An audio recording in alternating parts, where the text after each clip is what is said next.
Good morning, everyone. May we have some order in the chambers. We are about to begin.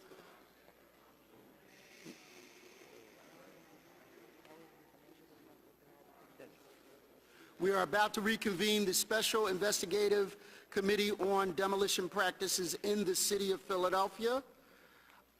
Joining me on the committee are Councilman Bobby Heenan, Vice Chair of Public Safety, Councilwoman Janie Blackwell, Councilman Jim Kenney, Councilwoman Maria Quinones Sanchez, and we thank all of them for being here this morning and starting relatively on time. We have an aggressive witness list today, and we will try to get through all of the testimony offered. For those of you who wish to abbreviate testimony, we will not be offended. So, without further ado, will the clerk please read the title of the resolution? Resolution 130546, authorizing the creation of a special investigating committee on demolition practices in the City of Philadelphia to investigate safety problems and identify solutions related to the oversight of demolition projects in this city. It is not by chance that the public has paid a particular amount of attention to these hearings. In fact, the Inquirer reported today about the planned demolition of the Armory, 1200 block South Broad Street, and some of the concerns that were raised, that it is an old building, built in 1886. It is a 4-story building.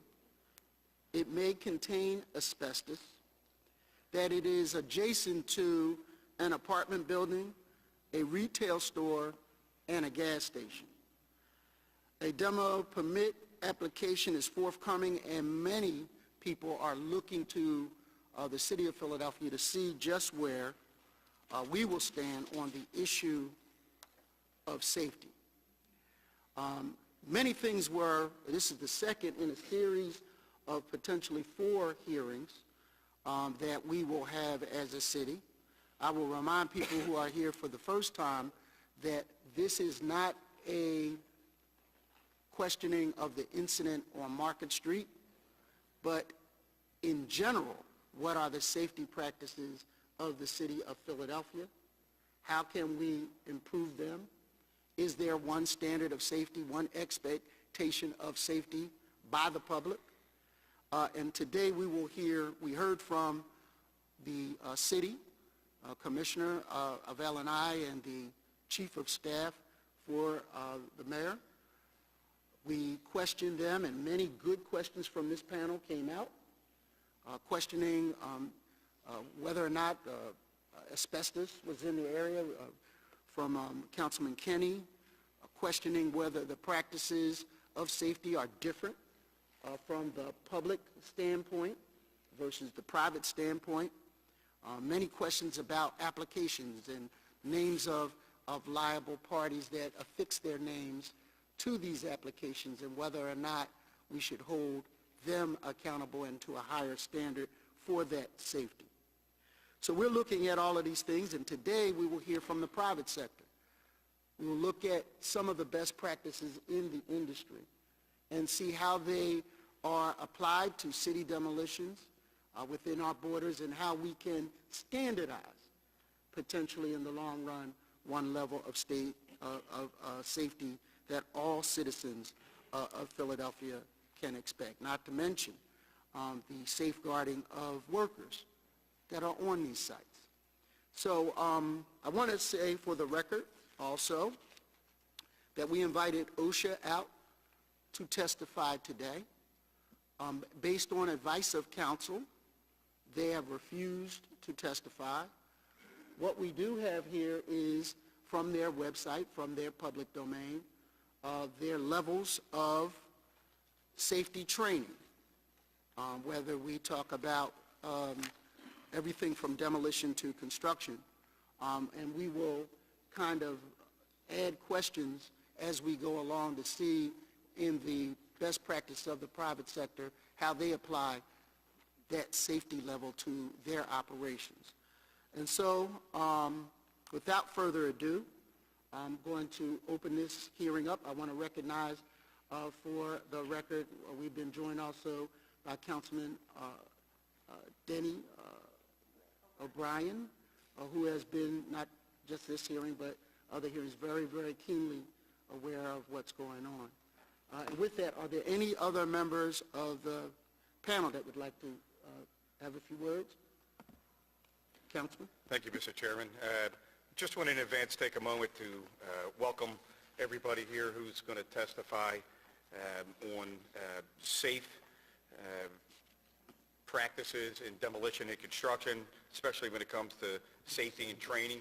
You know, I want to welcome all my colleagues from my other world and continuing friends from the building trade, your presence here today, and your expert testimony in what we do and what you do on a daily basis is welcome and much needed here. So I look forward to continue the partnership with this committee and City Council as we move forward to ensure a safe work sites for workers and the citizens of Philadelphia. So thank you for all coming. Thank you, Councilman. Chair now recognizes Councilwoman Blackwell. Thank you. I agree. We want to certainly thank not only the labor community, but those who have worked in this area from so long, from demolition experts to people like John Macklin, who started the MBEC program during the days of the late and great Lucian Blackwell, and Bruce Crawley, who knows about the business end as well as the labor end. I'm so pleased to have all of you here, all of you whom we know and have worked with over the years. I think this will be the most exciting hearing yet. So thank you all. Thanks for being here. Thank you, Councilwoman. Chair recognizes Councilman Kenny. Thank you, Mr. Chairman. I just want to state for the record my disappointment in OSHA's refusal to present themselves here today. While I understand all the issues surrounding grand jury and potential civil litigation, it seems that in many areas of our attempts to get to the facts and to try to fix the problem, there seems to be folks both in the city government and in the federal government that are more concerned about what things look like than what they are. We have said from the outset that our goal here was to, by the end of the summer, have a set of additional legislation to fix the code so that it's enshrined in the code what the rules are.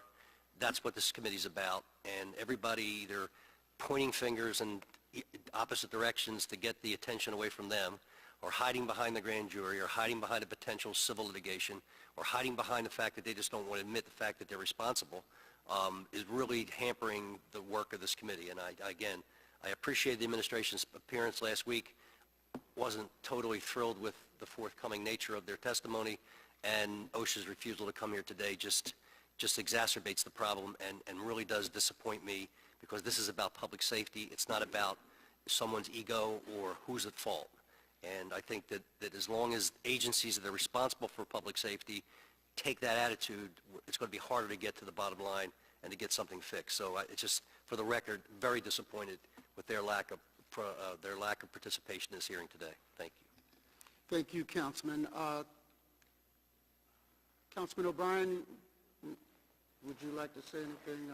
No, I would just like to echo the sentiments of Councilman Kenny. This is a teachable moment, and the fact that city agencies and federal agencies and other agencies involved are not taking advantage in general terms in bringing the educational component and making people aware of what those standards should be and what they are is disappointing. Thank you. Thank you, Councilman. Without further ado, seeing no other comments, will the clerk please read the first panel of witnesses to testify? Patrick Gillespie, Bruce Crawley, Anthony Fillard. Thank you. Will you please approach the witness table?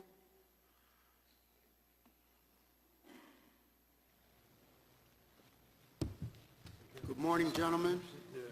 Now, put the rows in the middle. There you are.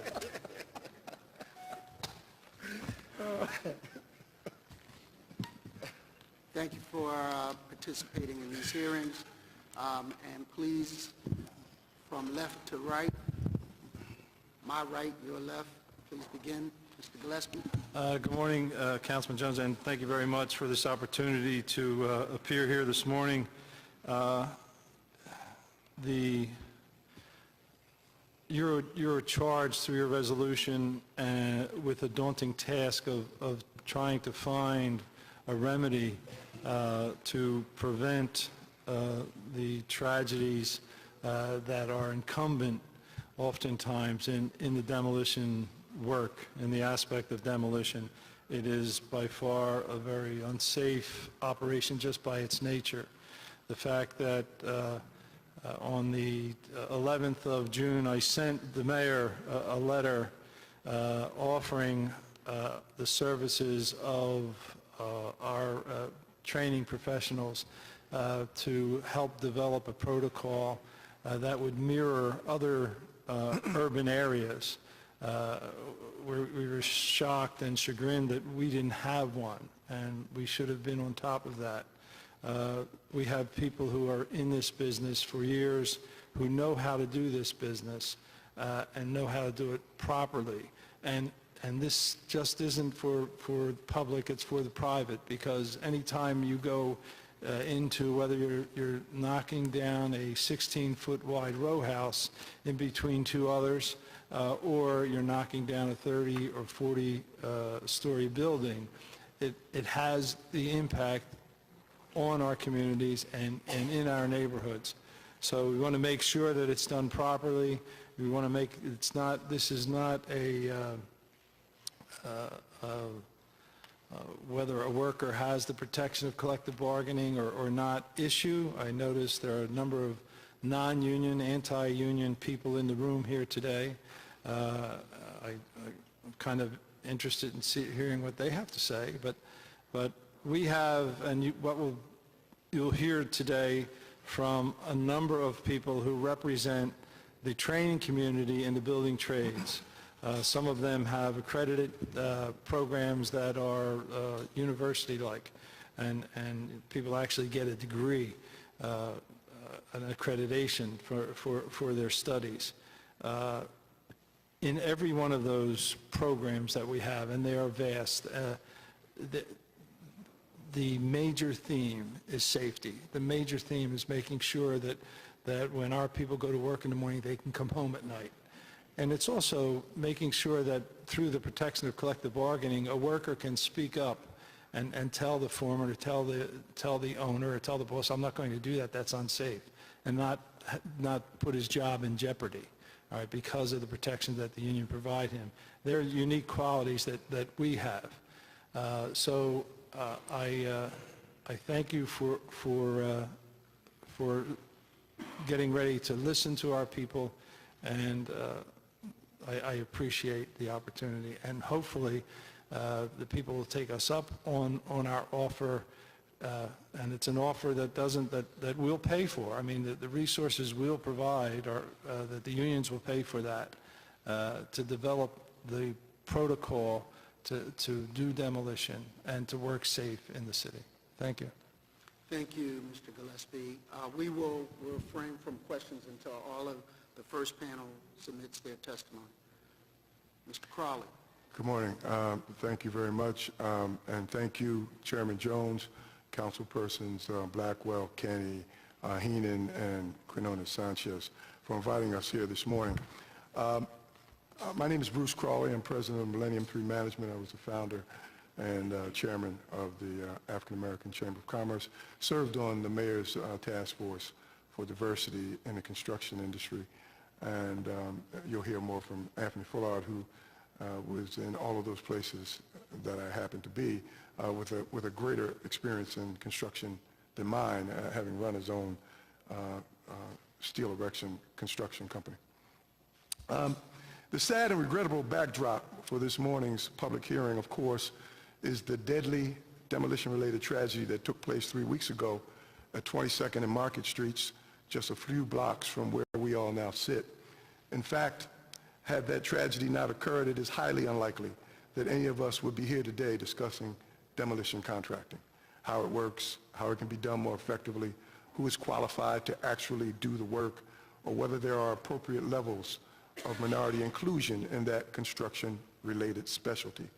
It's safe to say that until that accident took place, virtually no one cared about those topics. In any event, they certainly weren't discussing them so that anyone would hear it. But it did happen, and here we are, searching for explanations for what took place on that horrific day. As a city, we've been taking turns blaming the property owner, the contractor, and the city government. There's also been media focus on the operator's alleged use and involvement with illicit drugs. That focus, however, has not included an appropriate broader look at the industry-wide levels of involvement with substance abuse. That's a bigger issue than the crane operator. If we want to minimize those kinds of issues in demolition and in other areas of business, including construction, we'll simply need to have random testing and screening for all participants in every workplace. In that broad context, Anthony Fullard and I have been invited to provide testimony about a demolition program that was implemented in our city from 2003 to 2006 that was conceived by us during our time at the African American Chamber of Commerce, and which was called the Emerging Contractors Program. Perhaps an analysis of what took place in that effort will lead us back to a programmatic emphasis that provided contracts to minority and female-owned firms in an industry where such outcomes are all too rare. Employees at the participating firms were 72% minority and 2% female. And unlike most construction-related employees in our city, 79% of those employees were Philadelphia residents. This is a city whose population is 63% comprised of African Americans, Hispanics, and Asians. This is an industry wherein Black, Hispanic, and Asian firms represent 2.1%, 1.1%, and 0.5%, respectively, of the total number of construction-related businesses, and where white female firms constitute 9.3%. That being the case, our participation numbers in our program were certainly noteworthy. At the time that the Emerging Contractors Program was introduced, Black, Hispanic, and Asian construction firms accounted for just 0.6%, 0.6%, and 0.3% respectively again of the $16 billion of annual revenues generated in the local construction industry. This was clearly a much-needed program. To make my point even more emphatically, let me remind you that the 25 largest construction firms in the greater Philadelphia area, not a single one is owned by an African American, an Hispanic, or by an Asian business person. Despite all of that, we firmly believe that the city's announcement of the Neighborhood Transformation Initiative, NTI, in 2002 represented an opportunity to improve on those participation numbers substantially, to create access to contracts, to ensure stable cash flows, and banking and bonding support for firms that would in turn be able to hire people in their own community and from their own city. With that in mind, Fullard and I sat down one Sunday afternoon and developed the Emerging Contractors Program. As we saw it, the program would be designed to anticipate and address all of the usual impediments to minority contractor success.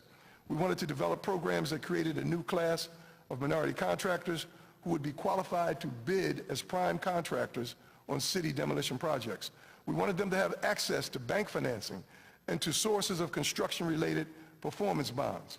We wanted them to successfully compete for contract opportunities and to be able to effectively complete a demolition contract.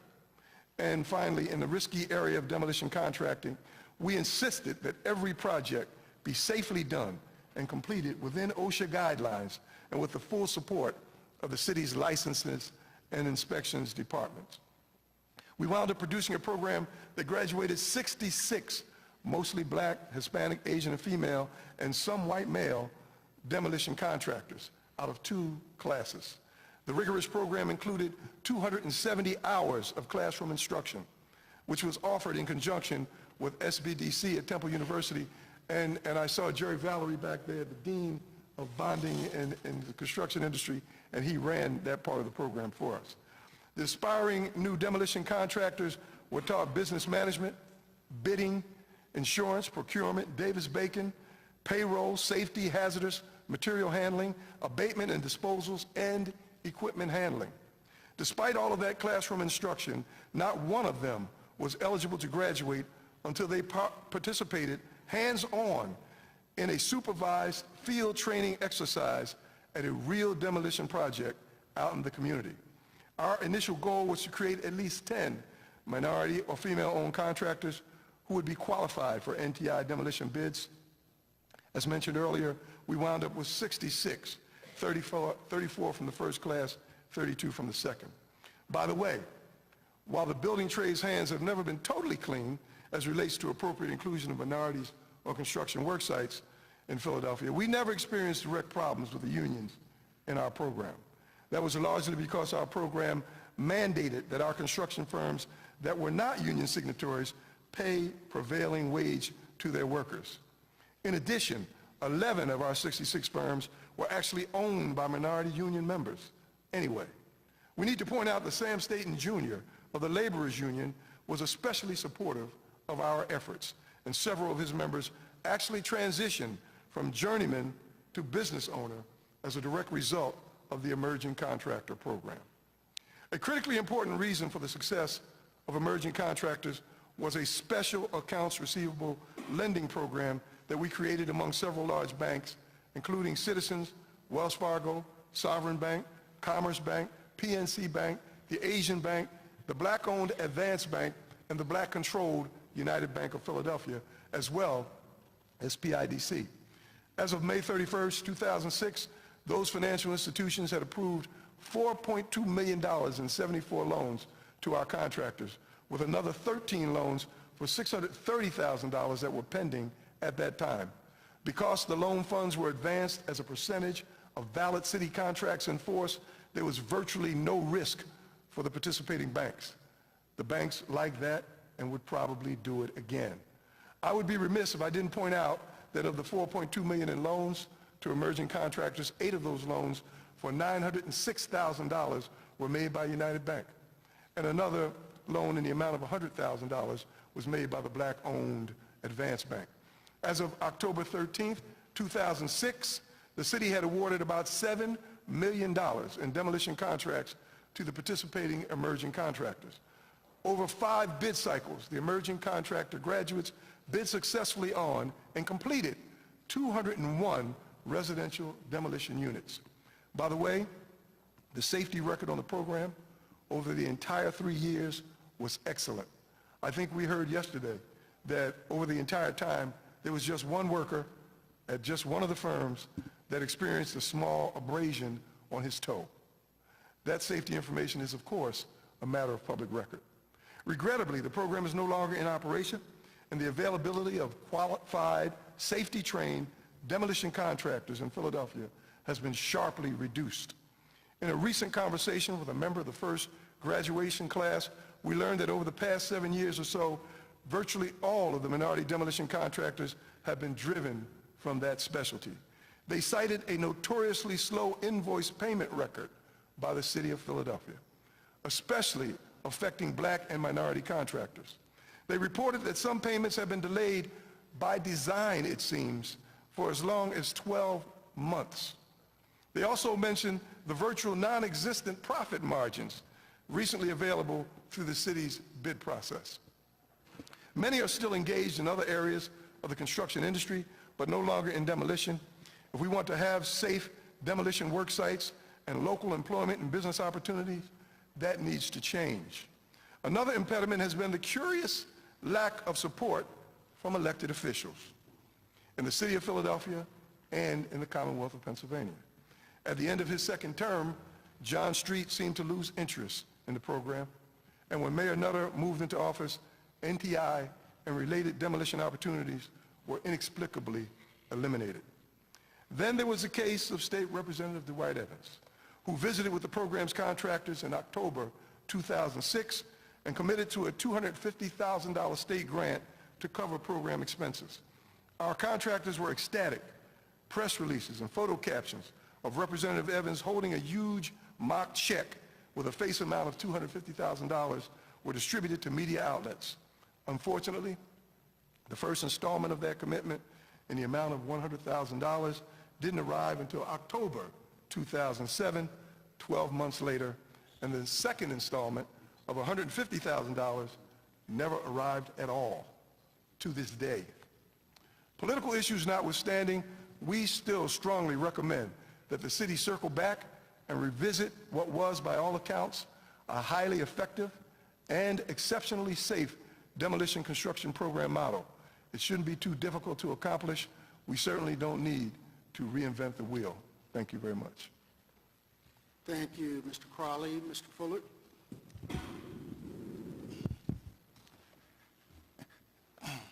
Thank you, Councilman Jones, Chairman of this committee.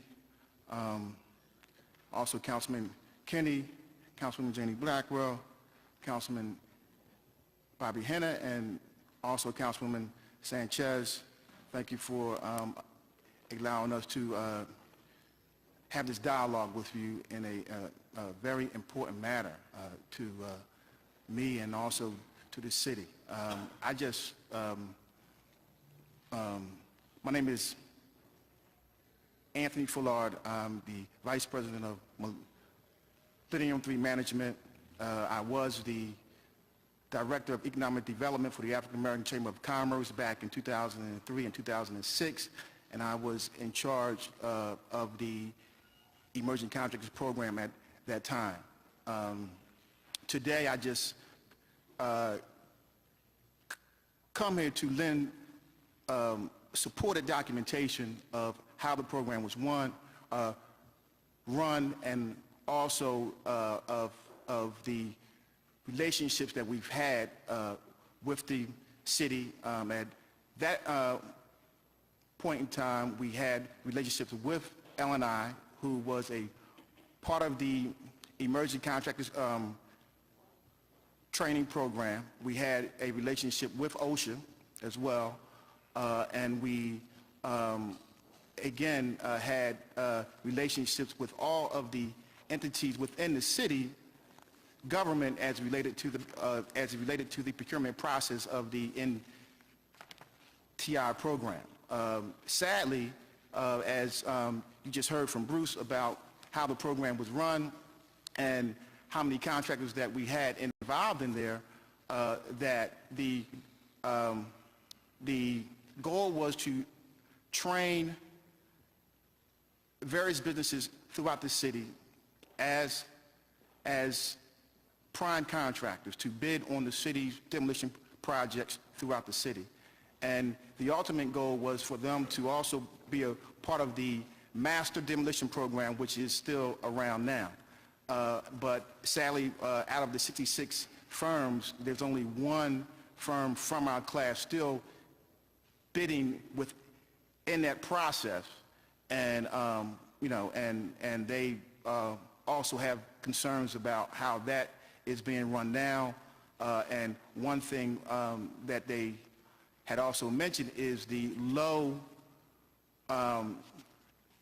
cost that you see on these curbside bids.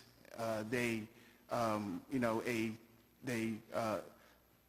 those firms are contacted by the City of Philadelphia via email about a emergency contract that has to be demoed, and they show up and they bid. And, you know, the low responsive bidder, with no rhyme or reason of why that number is being submitted, is accepted by the City of Philadelphia, and then they proceed to begin that demolition. Our contractor that went through our program, and that was one of the things that we specifically, you know, spent training on, was of how to prepare a bid that represented the work that had to be done. And he said that now in this day and time, that does not matter. It is whatever the number is, however they come up with the number, is what is, you know, is what is accepted by the city. And so he largely does not receive any more of those contracts.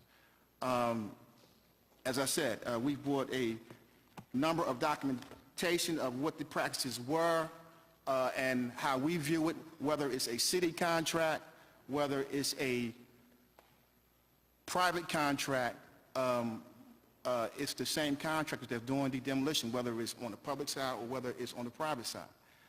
The same practices, the same laws that are provided by L&I, by the city, is what we normally follow, and that is what was being taught within the Emerging Contractors Program.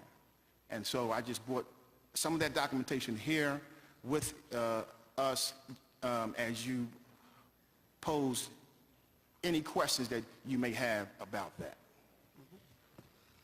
Well, thank you for your testimony, all of you, members of the committee. I saw Councilman Heenan.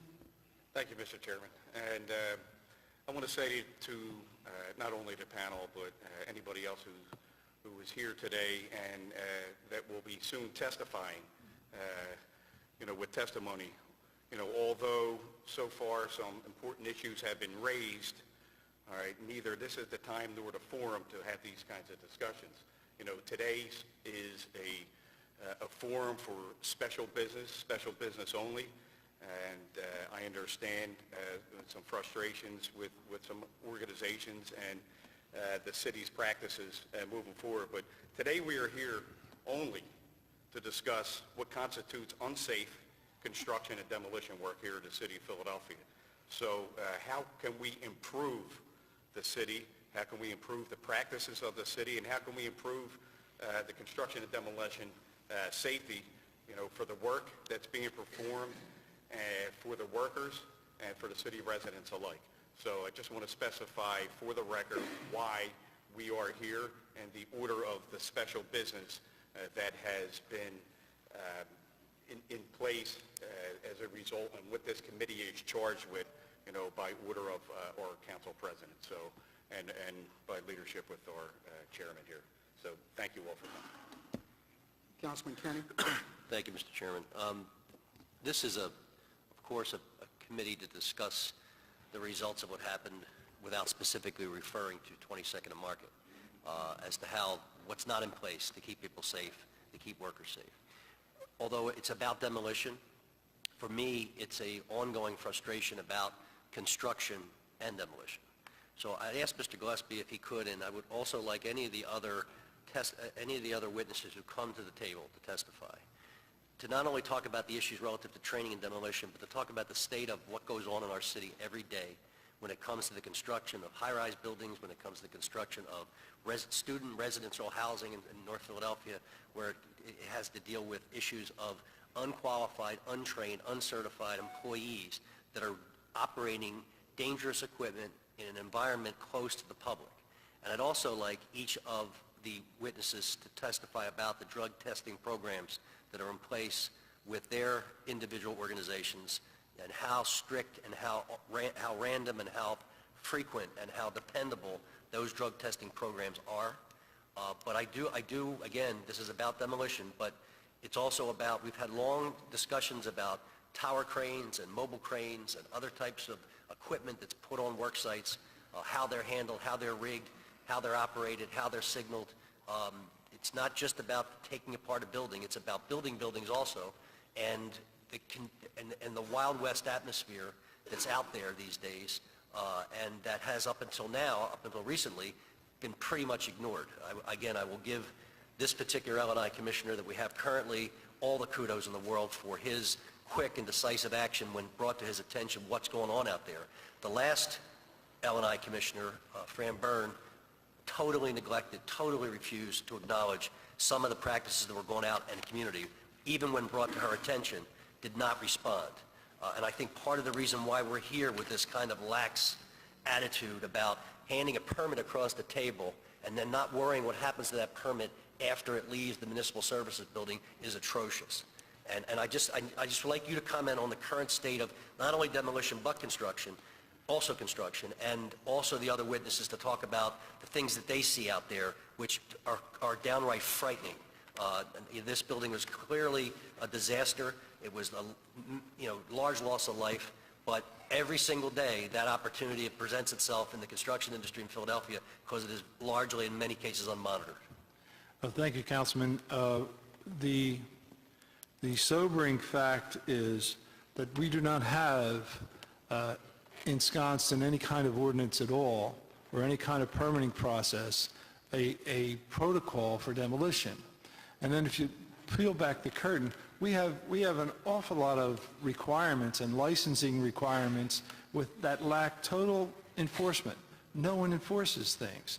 The sheet metal worker will tell you today that they have people who are tested, and it's about air safety and air monitoring safety within buildings, and people go to school and learn how to do this, and they come and take a test, but there's no requirement that says when you discover people who are doing this work aren't properly trained, do not have the proper credentials, nothing happens. So it's just kind of ignored. There are crane requirements where people have to be tested so you know what you're doing, because with the crane, the whole community is exposed to a hazard if it's not done properly. The rules and regulations are there. The training that's provided by the operating engineers is by far the best in the country. I mean, these people, they really know how to do their business, except there's no requirement that says that people have to have that training or have to be tested for it. You know, and if there were, this should keep you awake at night in our community. I mean, these kinds of things we're just being left to a caprice. Now, let me just add parenthetically, because of Bruce and Fillard, the programs that they talked about were meritorious programs. What we were doing is that we were having an incubator for small contractors, and a lot of them were African American and whatnot, coming into our world. Now, I got the backhanded slap from Bruce. I was like, but we did help.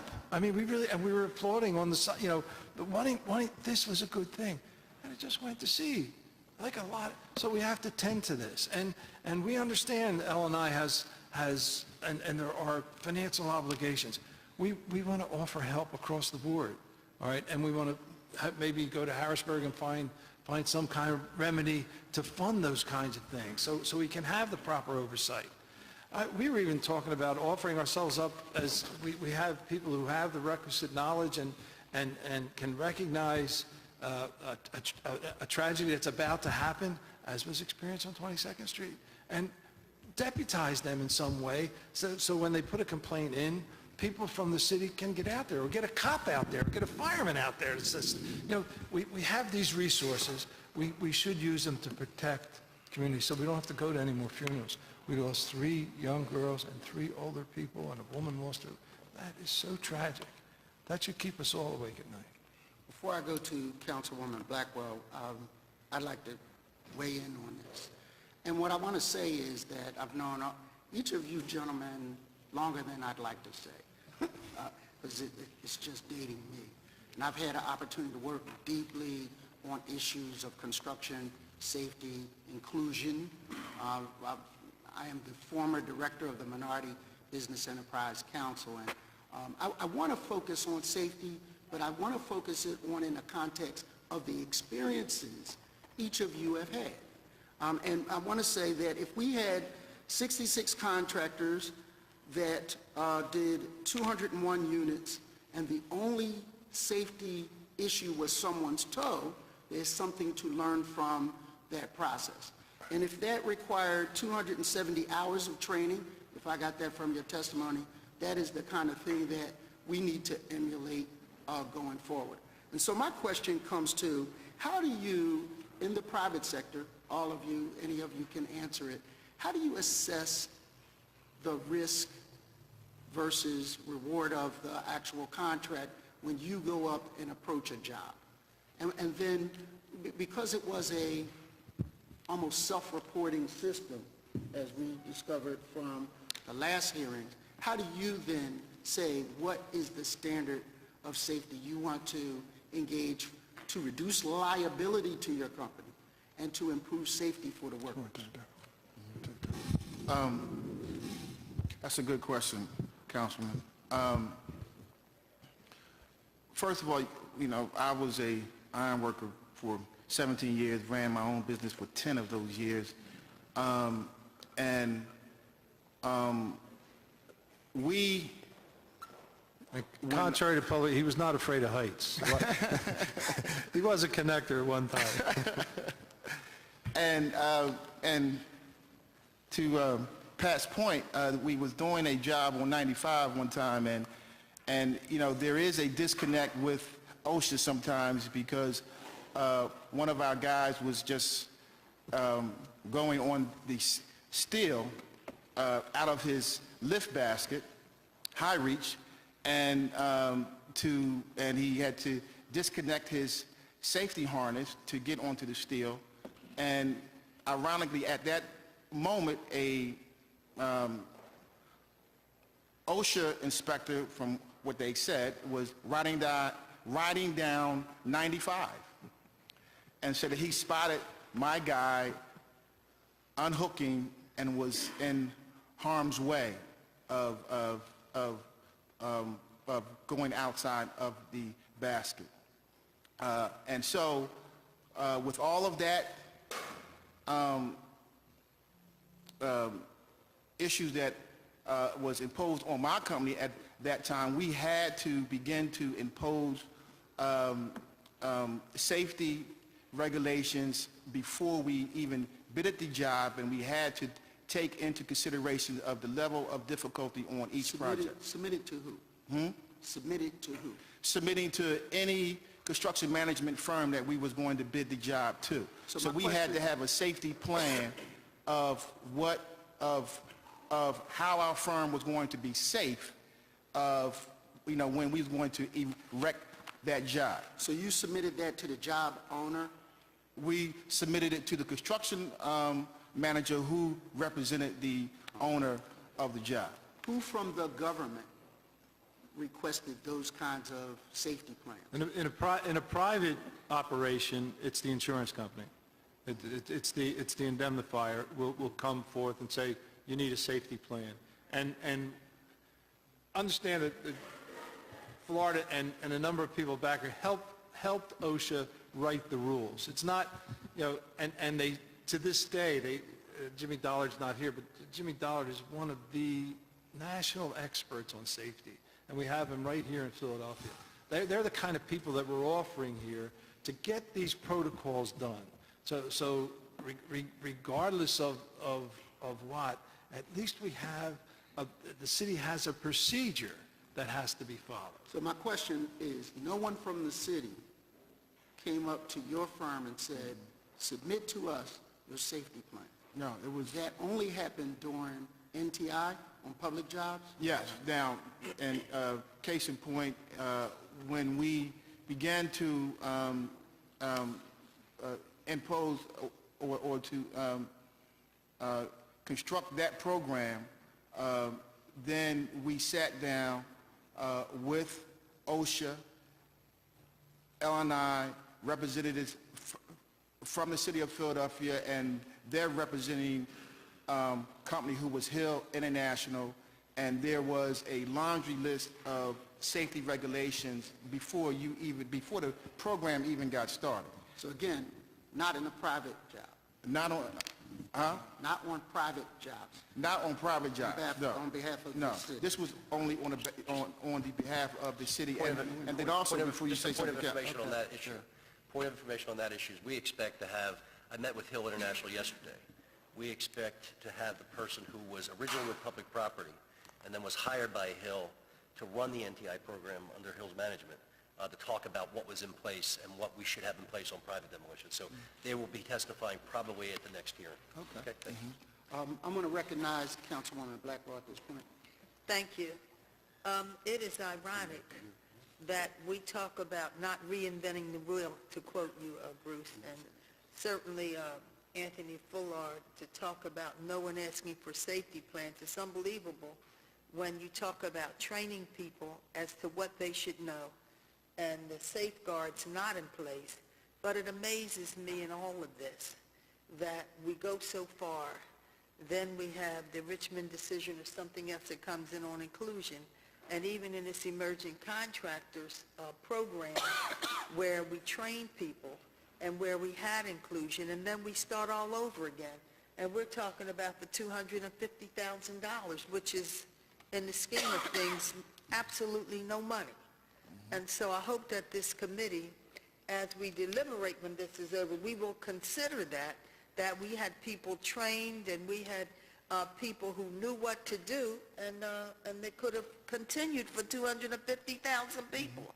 And that perhaps this is something that we need to reconsider as we go forward and try to come up with safety guidelines, or say, let's go back to the ones we had, which is what I'm hearing. We had it, and then the quote-unquote system or the city or somebody just dropped the ball, and all of this happened that perhaps didn't have to be. So I appreciate this important testimony, and I find it so sad that here we are all over again.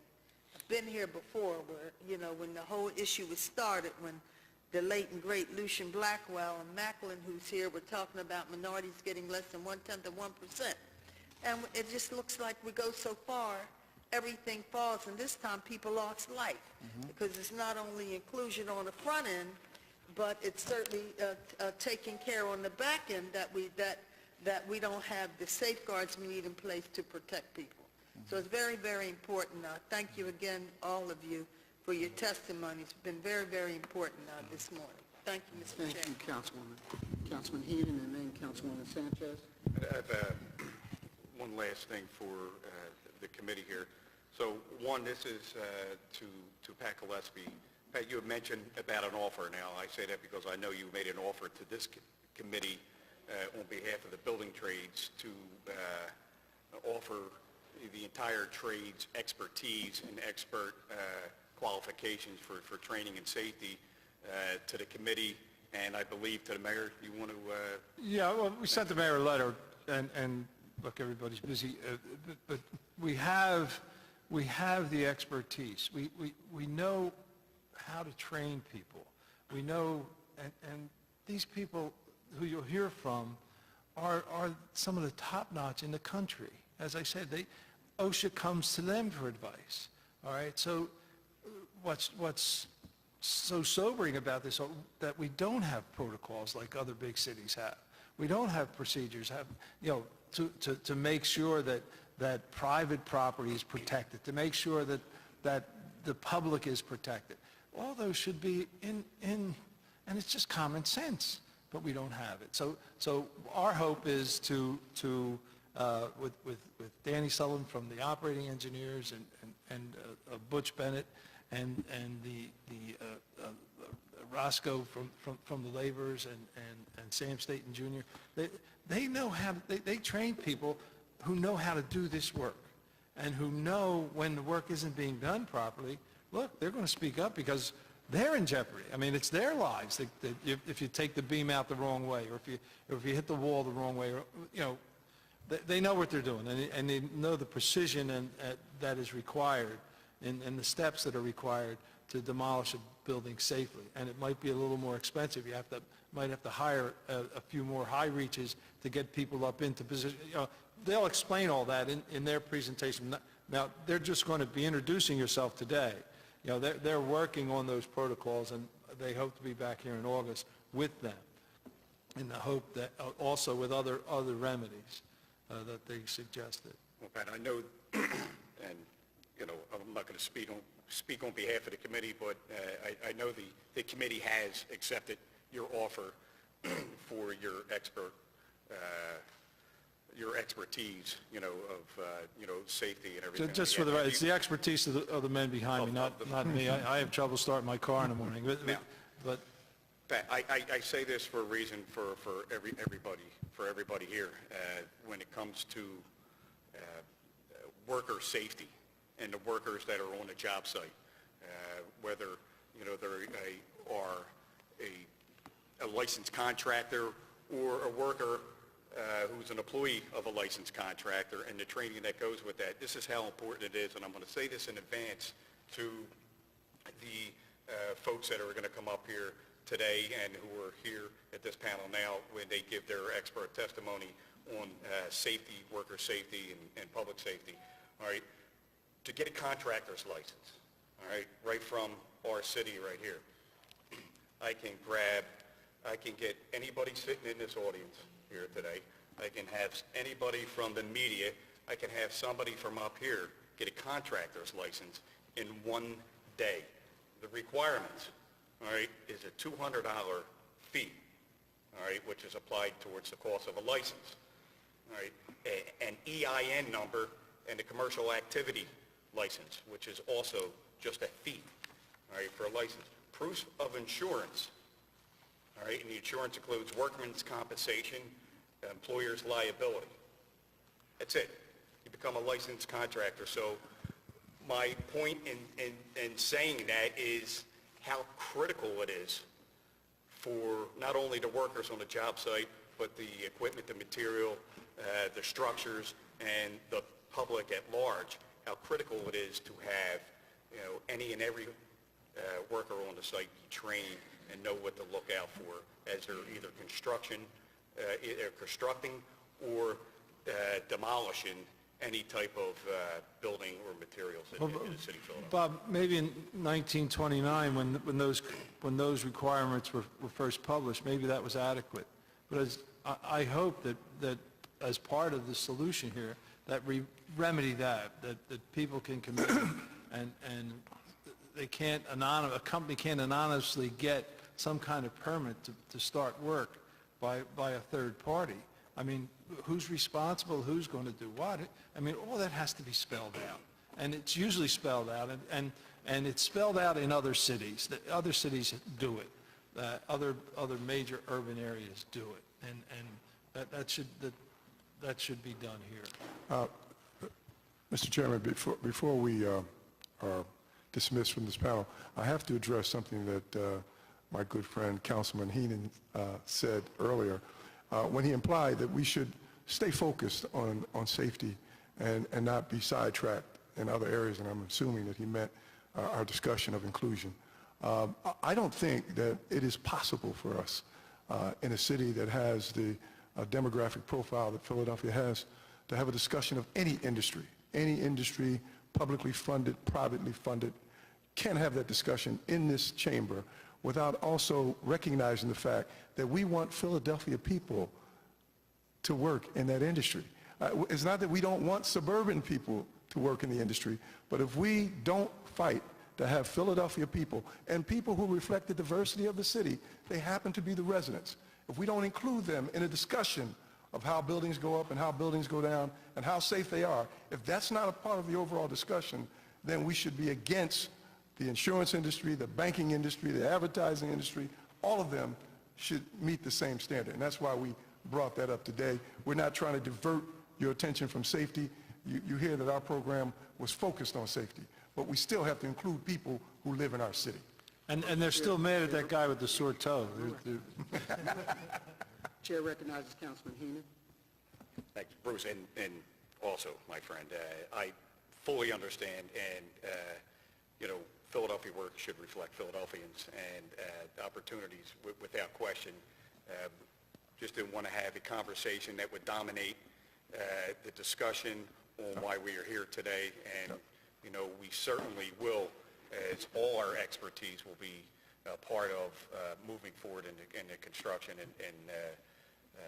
demolition industry as we move forward. You know, but you know, we certainly understand that and recognize that, and I can tell you one thing: I will stand up with any organization in the city of Philadelphia on their efforts, all right, to make sure that Philadelphians go to work. All right, we have to have work, and we have to create, you know, great opportunities to create, you know, for a robust economy.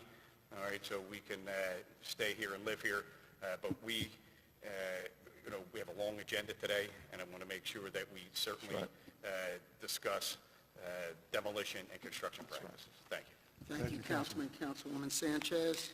Thank you, Mr. Chair. I think that given the seriousness of this issue, the beauty of this, that we can all agree that this is an all-hands-on-deck situation.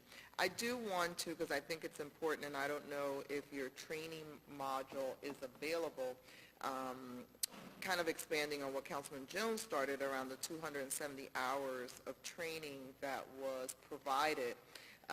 Do you have that available? Will you make it available to the chair? I am specifically interested in the uniqueness of your training program around skills development and safety planning for the folks. In your particular model, you were, going after Philadelphians for potentially low-skilled workers. What were some of the challenges that were faced in that? Because I think if we are all committed to that long run and getting the most trained individuals for the safety of the public safety, what were some of the challenges in there? What were what was the low-hanging fruit in terms of interdepartmental collaboration with OSHA and others? You mentioned OSHA.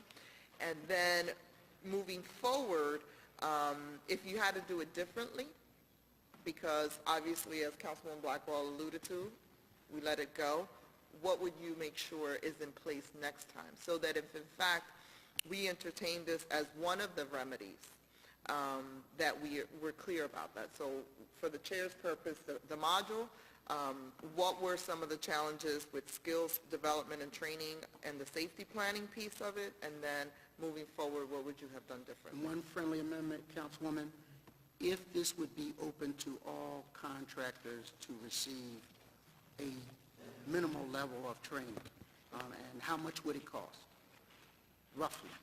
How much did it cost? Or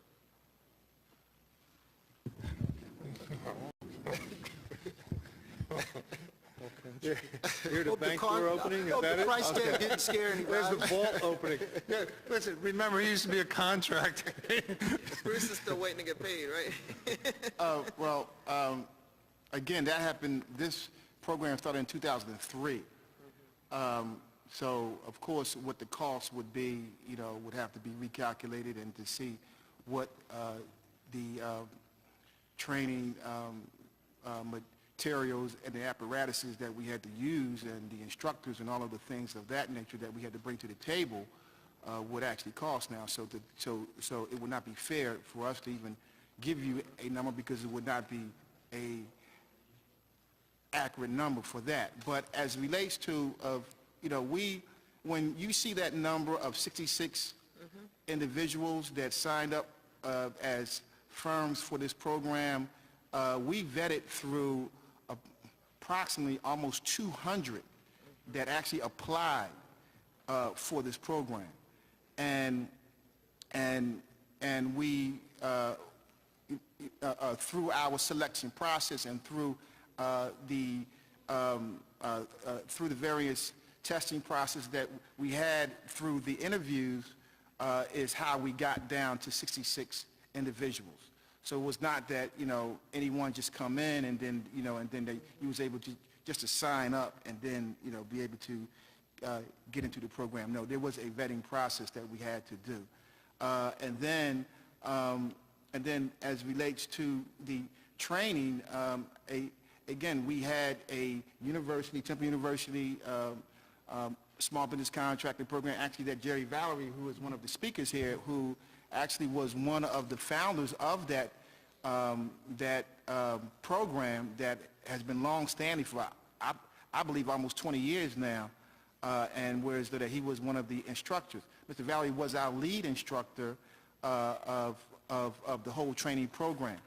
But we also brought in, as we said, a number of the city officials that was involved into the NTI demolition phase, so that we was abiding by all of the rules and regulations that people could understand and to know how to fill out and begin to implement on their projects.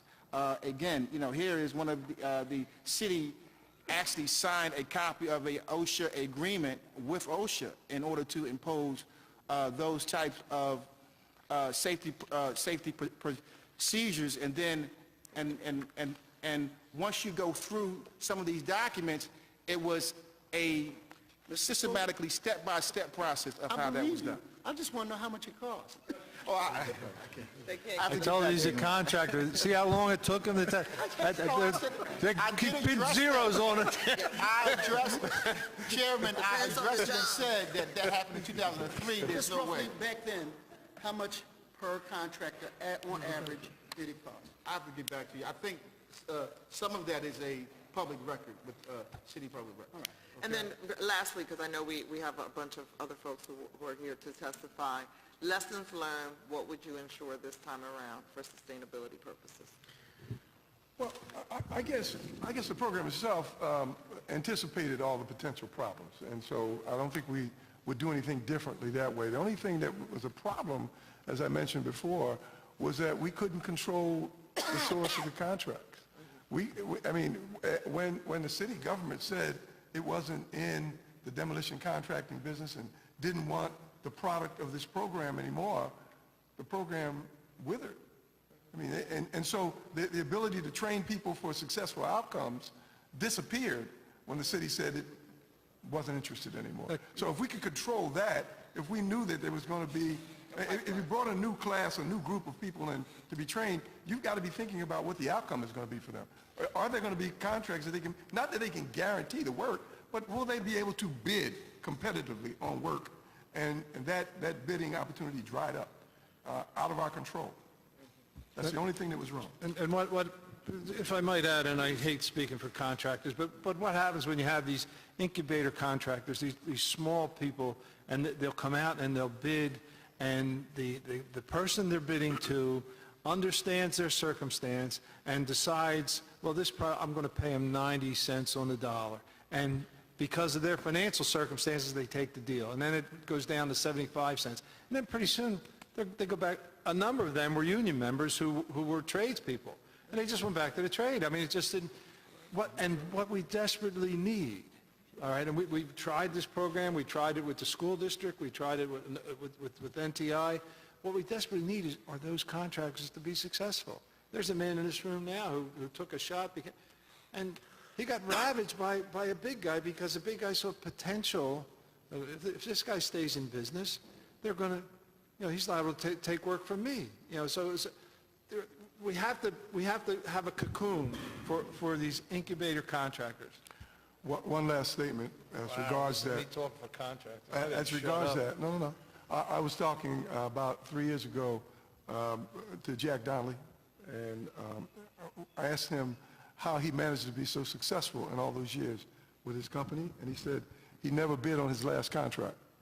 He never took a contract that didn't have a margin in it, that wouldn't allow him to pay his people and to grow his company. And we taught our people in that program the same thing. Don't take a contract where there's no margin, where you can't buy a truck or lease equipment. If you can't run your business with this contract, don't take it. And sometimes the people offering the contracts don't care about that. And there's been much discussion about whether the $10,000 that was offered to that operator was sufficient to bring down a whole building on Market Street. Mr. Chairman, So that's a problem. Councilman Kenny? That's a problem. I mean, this is all about money in the end. I mean, we're sitting here because Right. 5 bids were submitted for this job. The high was 500 and something thousand. The Right. low was 130, which is the one that was accepted. In the middle were mid 300,000. So in my experience in the private sector, you throw out the top, you throw out the bottom, you negotiate one of the 3 in the middle. But you can't get off on the cheap. I mean, training takes money. That's right. Certification takes money. Qualifications take money. And when we start talking about both construction and demolition in this city, it's all about cost. These guys cost too much. Well, these guys are trained. These guys are certified. These guys are drug tested. These guys know what they're doing. The people who got off on the cheap because the owner, and you say, who should we blame in this? I think a lot of it falls on the owner's head. They made the decision to go on the cheap because it was in their best interest to put the difference between the 350 and the 130 in his pocket.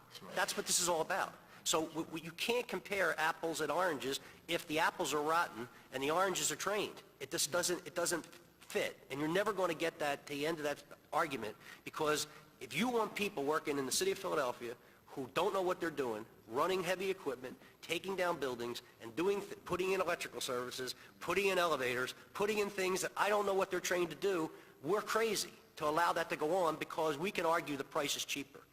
I don't think the price should be gouged, but I don't think it should be the cheapest price at the expense of safety, period. And that's what all this came down to, because that guy, the porn king, wanted 130 instead of 350. That's what this is about. And that's the thing, that's the red flag that should go off at the desk to go off at the desk when that permit is either given or not given. Thank you, Councilman. One last question, Pat. How much does a training program cost per man, per contractor? Do you have a rough guesstimate? I've been trying to get it out of Tony. Maybe I can get it. Well, that'll be a question for the administrators when they come up. Well, I know that each, as part and parcel of a collective bargaining agreement, a certain amount of money is dedicated to training. In other words, a journey person is paying to educate someone else to take his job, to replace him or her. So they're donating so much an hour into an apprenticeship training fund, and it's in the millions. You know, it's a whole lot of money. Are there any other questions for this panel? If not, I want to thank all of you for the insightful testimony given. There are many ways to look at this issue. The one common denominator for all of us, I know, is safety. The other common denominator is that there should be one standard, and that we are going to take all of these things into consideration as we come up with recommendations going forward. So I really appreciate your time, and thank you for donating. Thank you for your interest. Thank you. Will the clerk please read the next panel of witnesses? Pat Merck, Michael Neill, Daniel Sullivan. Thank you for your patience, gentlemen. Please approach the witness table.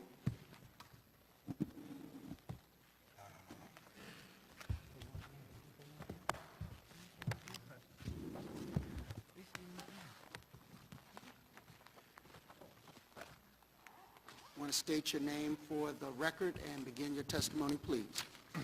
My name is Pat Merck.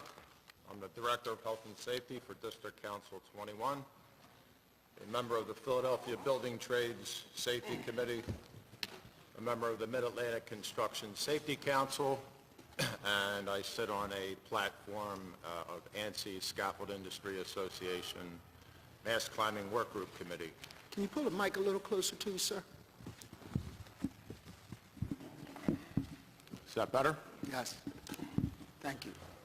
Just about 5 blocks from here, folks, the Comcast tower stands. The building was about 3/4 complete, and our training center took a group of high school students who were interested in the building trades to visit the site.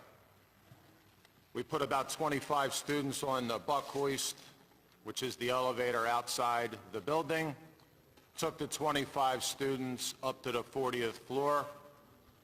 The kids were mesmerized and amazed.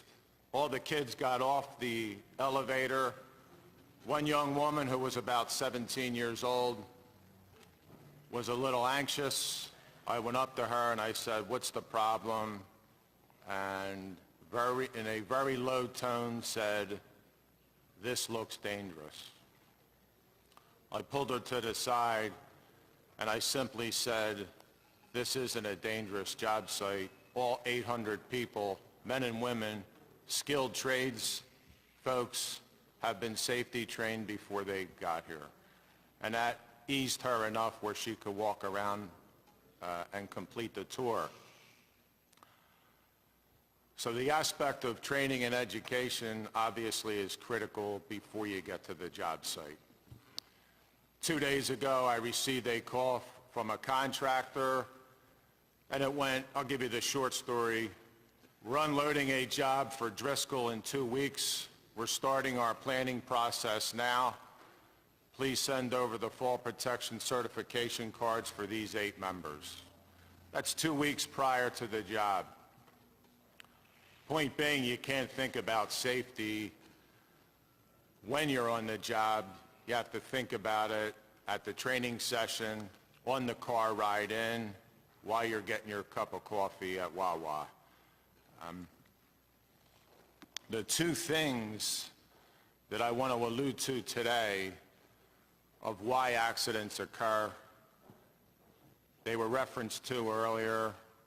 One is the costs associated with a particular job and the lack of safety training. The Comcast Center was initiated by a very respected, qualified owner. They handed that job off, were solicited bids to reputable contractors. The reputable general contractor had some qualified people running the job. They solicited bids to the subcontractors and solicited those contractors based not only on price, but according to safe work practices, experience modification rates, proven track records, et cetera, et cetera. A few council members did allude to it, or the panel here. The workers at the Comcast job site, if there is a problem, an unsafe condition, an unsafe behavior, the workers have a course of action. Stop the work process, notify the foreperson, or the competent person, or the qualified person. The Comcast Center even had a full-time safety representative from the general contractor who was known to tighten up perimeter guardrails if someone noticed that there was a problem. There's no fear of bringing up a safety concern. It is welcomed at the building trades level, especially at the safety level. I want to speak a little bit about training at the apprentice and journey person level. You just can't take a young man or young woman from the Burger King environment and thrust him or her into the construction environment. It cannot be done. That's an accident waiting to happen. It's a roll of the dice that could go awry rather quickly. So what we do as a building trades organization, we have a moral obligation to provide some training to these folks before they get to the job site. The training can range anywhere from 10 to 30 to 40 hours, depending on the circumstances and the trade. A big component of the training initiatives are hazard recognition. You just can't put a bullet point slide up and say, here are the hazards. They need to touch, see, and sometimes feel of what a hazard may look like, or an unsafe condition should it occur. We teach safe work practices. Once again, you can put a bullet point slide up, but when they touch, feel, erect, and dismantle scaffold, they're more apt to recognize the hazards associated with elevated platforms. Pre-planning is essential. I call it huddling up. When you meet at the gang box, stand around the gang box and talk about safety for the day. That safety mindset starts at the top. The company owner is responsible essentially for safety. The training center provides supplemental training to what the employer is required to do so. Speaking of training, I'm a little confounded. I don't like sitting here. I'm a little more dynamic. I like to be moving around. But the slide that was up there about 10 minutes ago, I'm not sure where that slide came from. I'm actually a little irked by it. But it had OSHA 10 training programs and a fee underneath for $225. Some of the training entities up there are indeed reputable, but we need to look at the building trades, safety initiatives, safety programs and policies. We do not charge our apprentices or journey persons to attend classes. We welcome anyone into our training center. I represent glazers, painters, and drywall finishers. We've had laborers, carpenters, OEs, iron workers, and anyone who wants to attend a class for one reason: they can directly or indirectly impact safety at the job site. A little bit about what I see out there. You can almost make a very quick determination once you enter a job site and gauge the safety factor or the safety mindset at that particular job site. How do you gauge? Is the building clean? Are housekeeping issues solved rather quickly? Are the workers getting along? Do they look like professionals? Are they wearing vests, hard hats? Are they talking and communicating to each other? Do you see fire suppression equipment? Do you see a trailer that's not 8 blocks away covered with weeds? That is a safe job site that each and every worker, not just in Philadelphia, but throughout the United States, should have a right to work on. I have a book in front of me right here. It is called the Code of Federal Regulations, 1926, that's the construction part. I would personally feel terrible if I got that young man or young woman from Burger King or Office Max and said, go work down here, and he or she suffered an injury. I have an obligation to at least make those students, the people, aware of the hazards that they may face. These were promulgated under public law way back when in 1970. Take a quick peek at the demolition standards. You're probably thinking 14, 15, 16 pages. It's a page and 3/4. That's it. Demolition, obviously, is a very dangerous process.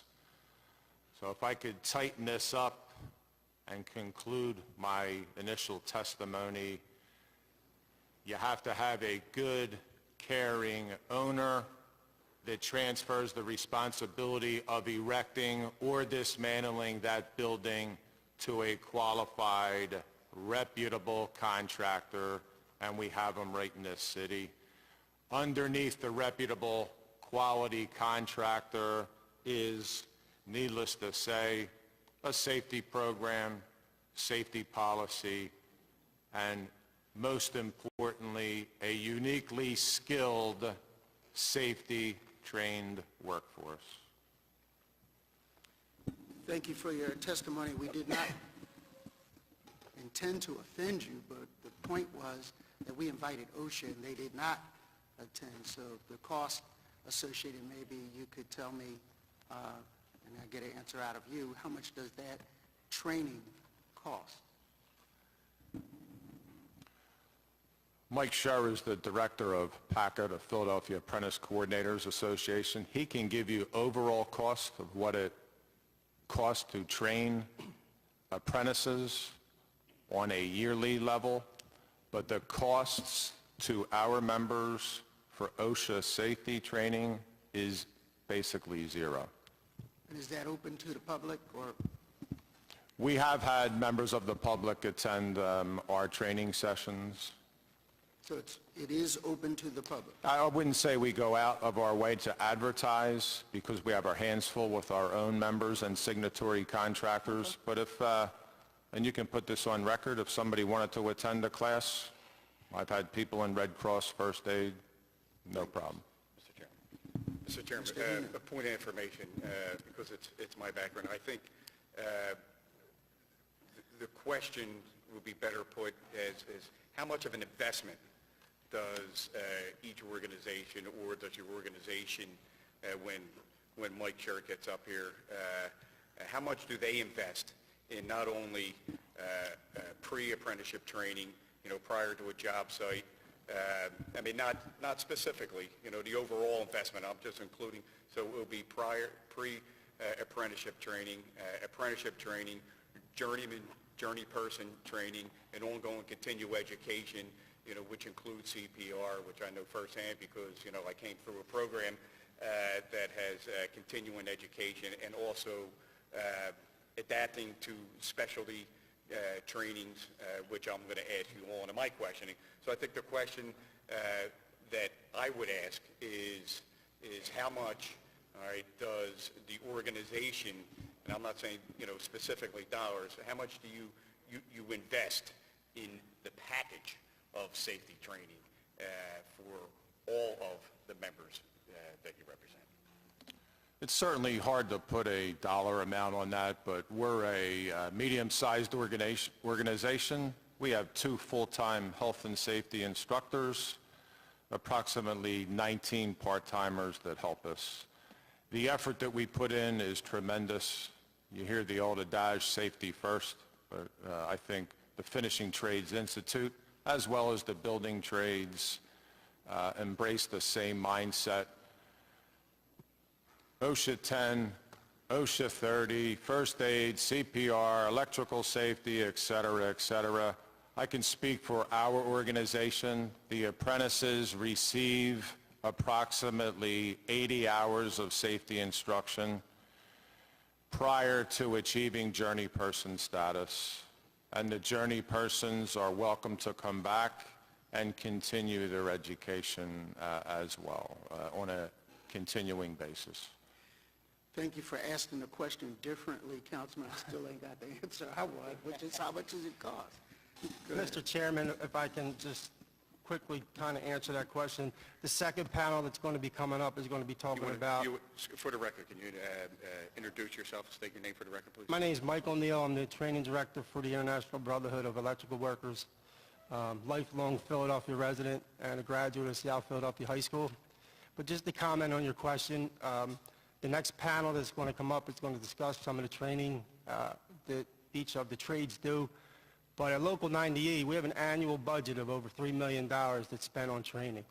Each individual apprentice, after 5 years, has received up in the range of $75,000 of training. It's about $15,000 to $20,000 a year to train an electrical apprentice. Thank you for that answer. I'm Dan Sullivan. I'm a member of the operating engineers, and we also spend $3 million annually on our training at each site. So submit your testimony, gentlemen. I'm sorry, we got off on a question and answer, please. As I said, my name is Michael Neill. I'm the training director for the International Brotherhood of Electrical Workers. And at this panel, this first panel, I was asked to comment on some of the testimony that Jimmy Dowert submitted to yourselves, who's a nationally recognized safety expert, who is out of town today, writing the 2015 edition of NFPA 70E, which is the standard for electrical safety in the workplace. Jim has over 32 years of experience in the electrical industry. Local 98 members work in one of the most dangerous construction trades, and minor accidents or oversight on a job site can lead to tragic consequences. Our safety coordinator is to make sure our members are working in the safest manner possible and that all job sites observe and implement all OSHA requirements. We want to make sure that our members and other workers on the construction job go home at the end of the day the same way that they arrived. Our attention to safety is not limited to the classroom by any means. On the job site, our stewards, foremen typically meet weekly with the general contractor to discuss safety issues. Weekly audits occur to document compliance. Even the best worker safety training, dangerous conditions can still occur in the absence of adequate enforcement. Unfortunately, not every contractor values safety of its workers or require training.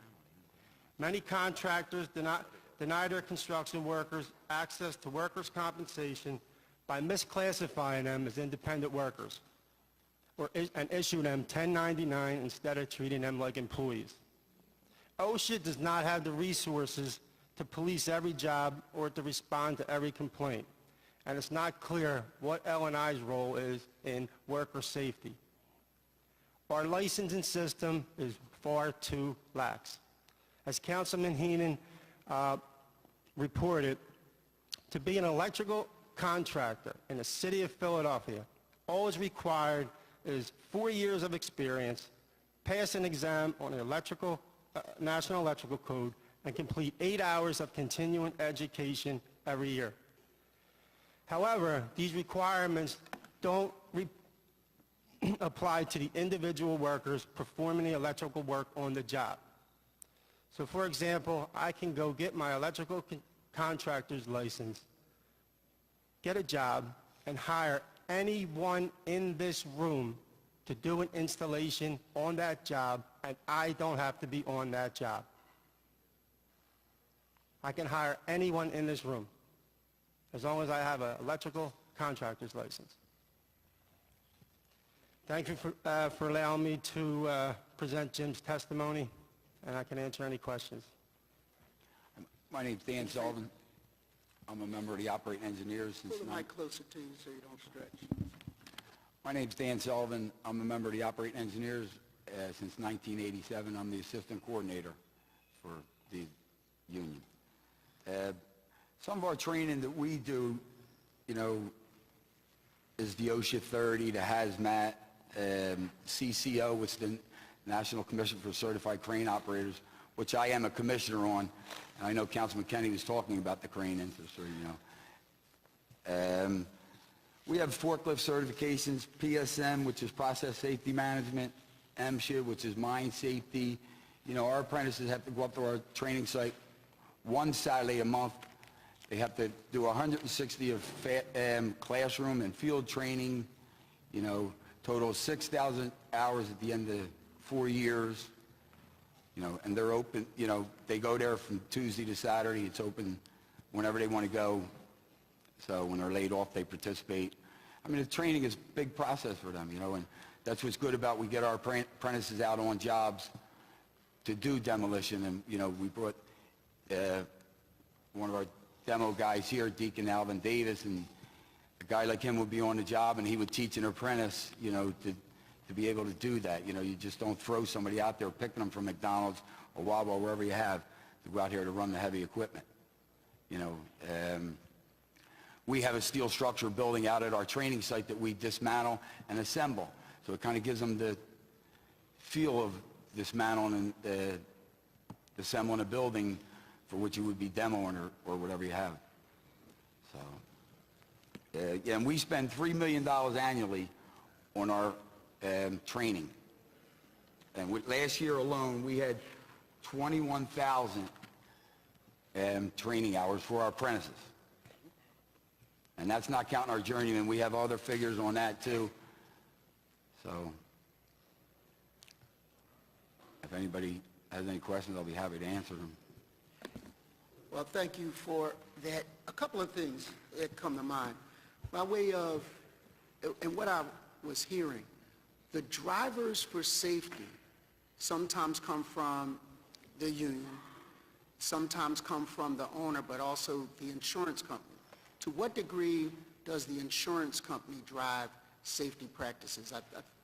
I appreciate some of the actual cost of training that I heard, and I'm going to do the math on yours, Mr. Sullivan, and break it down by number.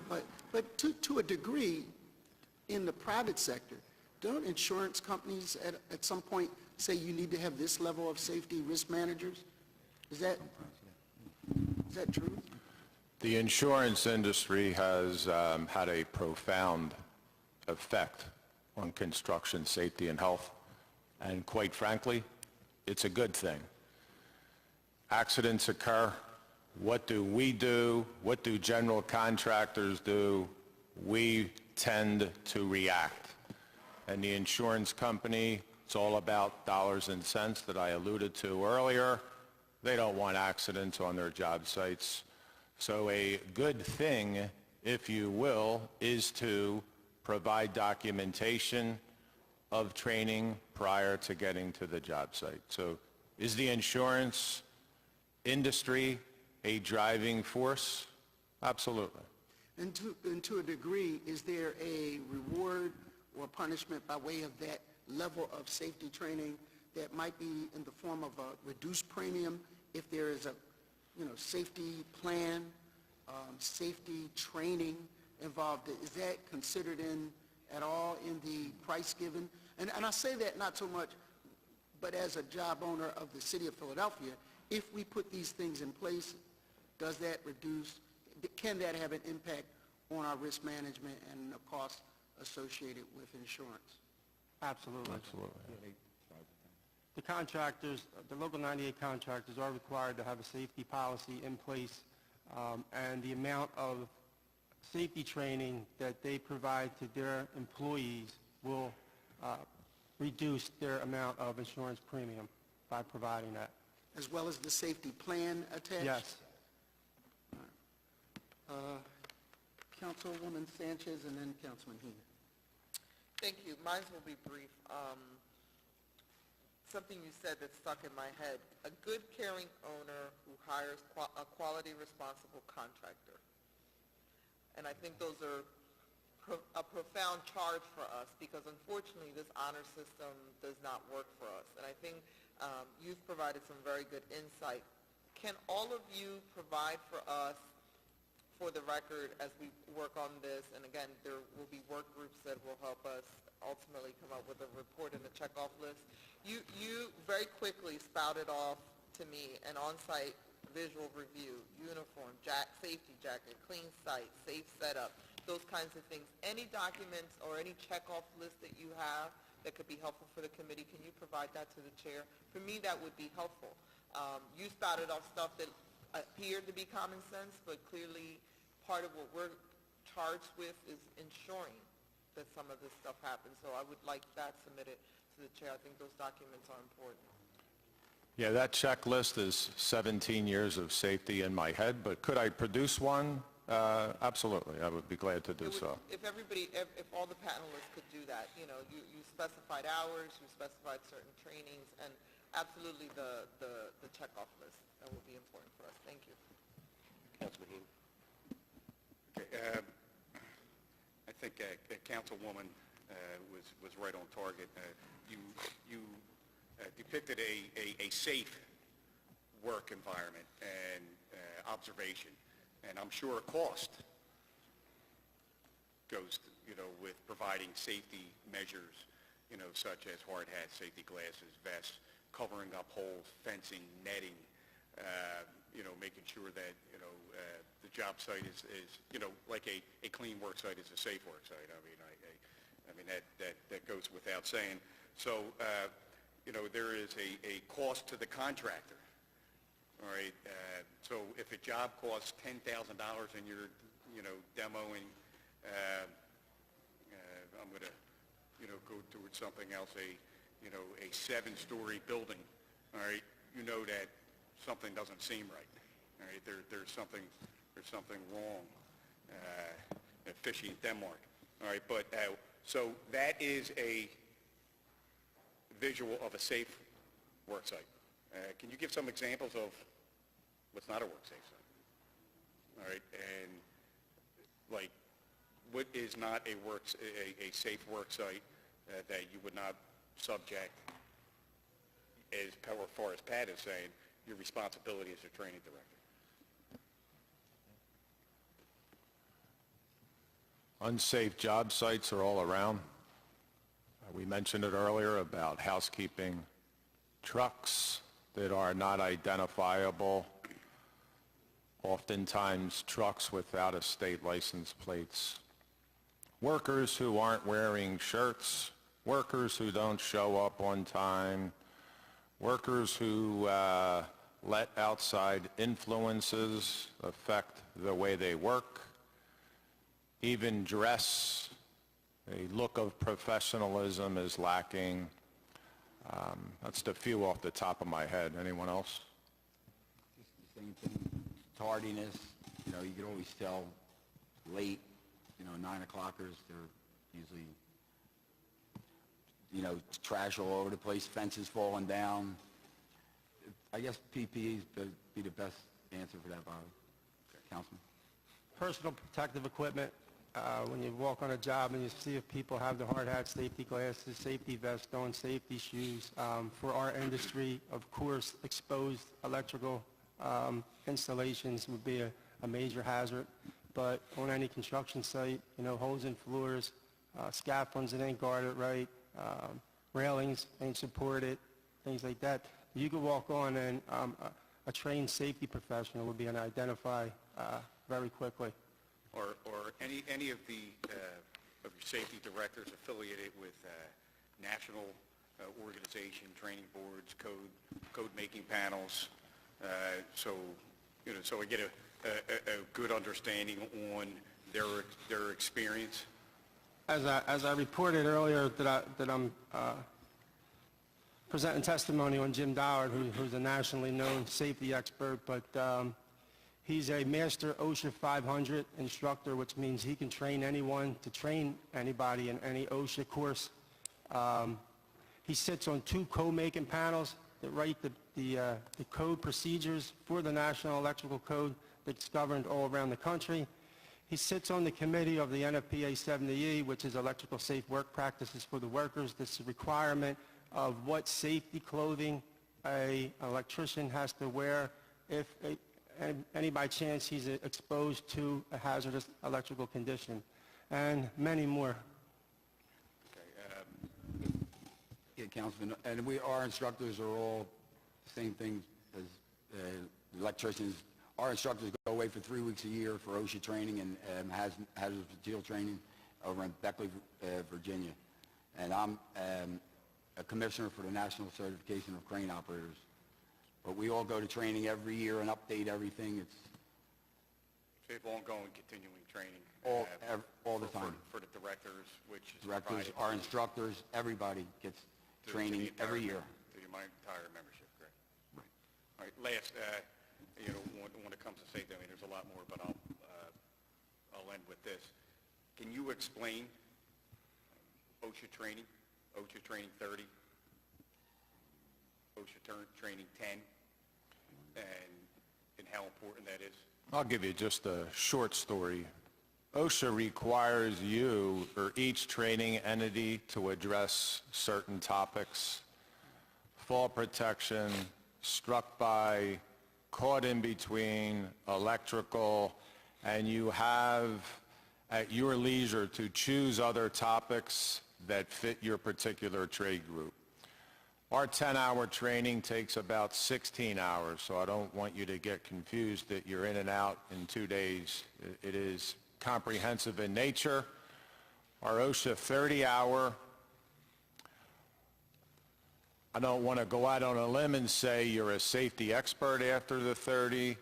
I like to give these students tidbits of information from every topic. If they digest several bits or tidbits of information from those topics that directly affect them, then it's a big win. OSHA 30, you can address a myriad of safety classes: sexual harassment, fire protection, respiratory, forklift, material handling, welding and burning, personal protective equipment, scaffolding. I could go on and on. It is a hazard recognition class where you have a basic understanding of OSHA rules and regulations. However, just because you participate and take an OSHA 10 or an OSHA 30 doesn't mean hazards and unsafe behaviors are out there. Put safety in a big circle, and there's a bunch of folks that take part in that. I mentioned before, competent persons, qualified persons, lead persons, forepersons, company owners, site safety reps, general contractors, construction managers, and even the general public. I visit many job sites. One young man actually near the Comcast Center made me aware of an unsafe condition on a job site. I have a moral obligation to repeat it. Simply thanked him, went on my way. So everyone's safety training can be a little bit different, yet it is most beneficial.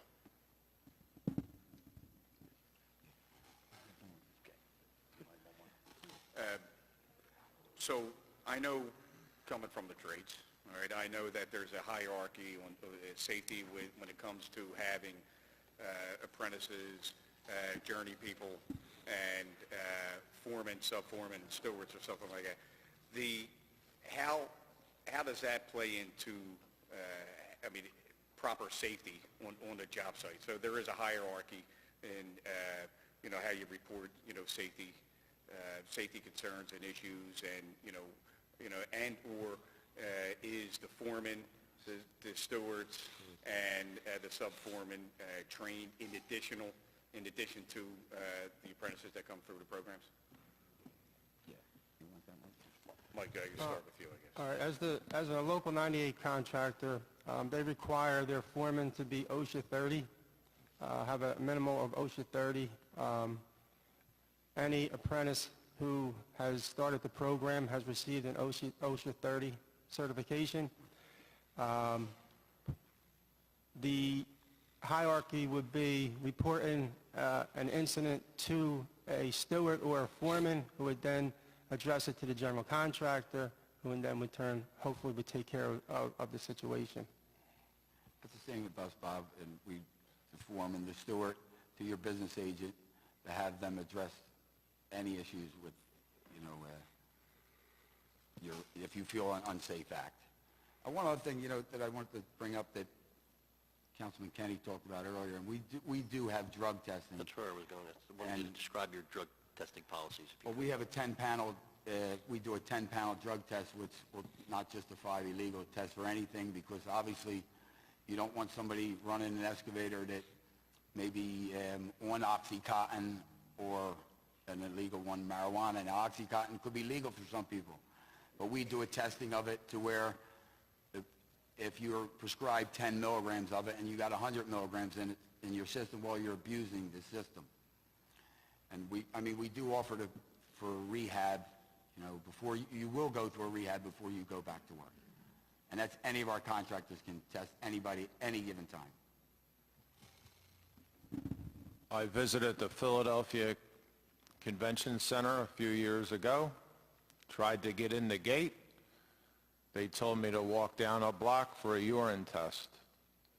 I went and contributed to that urine test, waited 45 minutes, and then I was allowed to access the job site. So drug testing important, as well as post-accident or incident drug testing.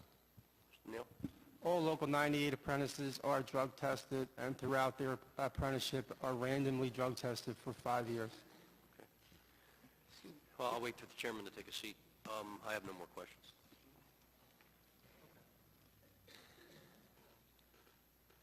Bring them up.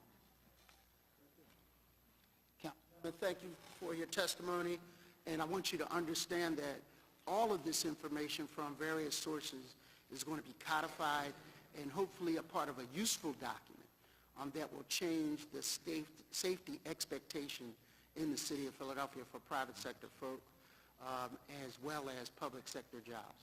So I want to thank you for taking the time out to enlighten us on what some of the best practices are. Introduce Deacon Jones or Deacon Allen Davis. If anybody has any questions, I'd really like to, direct them towards his way. I wanted to ask an overall question, and Deacon, you could also chime in when you get up here. Of all the reputable companies in the city of Philadelphia or in the region, whether they're union signatories or whether they're not, would it be safe to say that all those companies that are reputable, that have payroll accounts, for example, for example, the company in question on this tragic situation didn't have active wage tax accounts in their file, which proved to me they weren't paying taxes of any kind, let alone unemployment compensation and workman's compensation. So do you think that any reputable company in this region, union or non-union, would operate in such a way without the training, without the drug testing, without the tax compliance? I can't, the problem with this whole thing for me is that there are so many reputable companies out there who follow these rules. And again, it's not union versus non-union, it's reputable versus unreputable, and qualified versus unqualified. So you could just speak safe versus unsafe. Could you just speak to your experience in dealing with companies and that the reputable ones follow these rules? Whoever. You pretty much summed it up in your comment. I tend to do that, I'm sorry. A reputable contractor is going to have a qualified staff to make sure that their people are working safe and that they're they're abiding by the law. And they're available for hire. It's not like you have to go seek and find them. They're listed in a book somewhere. We all work through them. They're all out there, and, you know, they're easy to get to. Thank you, Councilman. Did you want to be recognized? No? All right, I want to recognize our colleague, Councilman Squilla, has joined us in chambers, so thank you for your attendance. Will the clerk please read the next panel of witnesses? Thank you so much, gentlemen. You're welcome. Roscoe Green, John Macklin, Jerry Valerie.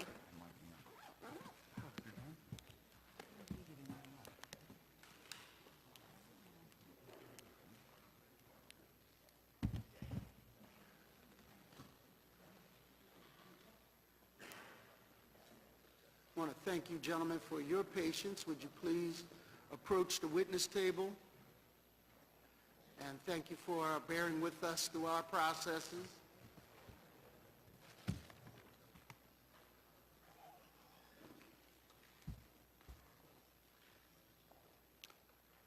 We'll pull the mic closer to you, gentlemen, and you can state your name for the record and submit your testimony, please. My name is John Macklin. I represent the National Association of Minority Contractors, Philadelphia chapter. I just want to thank this committee for bringing this hearing together. It's long overdue. My name is John Macklin. I'm president of the National Association of Minority Contractors. Revising the cities of Philadelphia's regulation regarding demolition sites, convened of an investigative grand jury to meticulously examine what caused the collapse and who is criminally responsible, City Council forming a special investigation committee to run its own probe of the incident.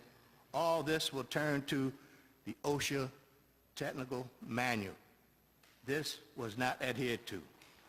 OSHA's regulations require an engineering survey of a structure be performed prior to actual demolition. Every demolition contractor must make the appropriate steps and planning to safeguard workers at site. Planning of the demolition job, including the methods to be used to bring the structure down, the equipment necessary to do the job, and the measures to be taken to perform the work safely is a must. It is necessary to implement the same heightened controls on private demolition activity that you have on public demolition to ensure continued safety. When a building is being demolished, it's supposed to be done like a layer cake, turned from the top down, the roof, then the walls, then the floors, section by section until you reach the ground level. After the fact, new standards, permit issuance, demolition site inspection, new internal audit processes, recommendations for code and regulation changes, all these are already in place. You have to have integrity to implement what is already on the books. Greed has no place in government when its ugly head lifts up its blueprint for construction and corruption and destruction.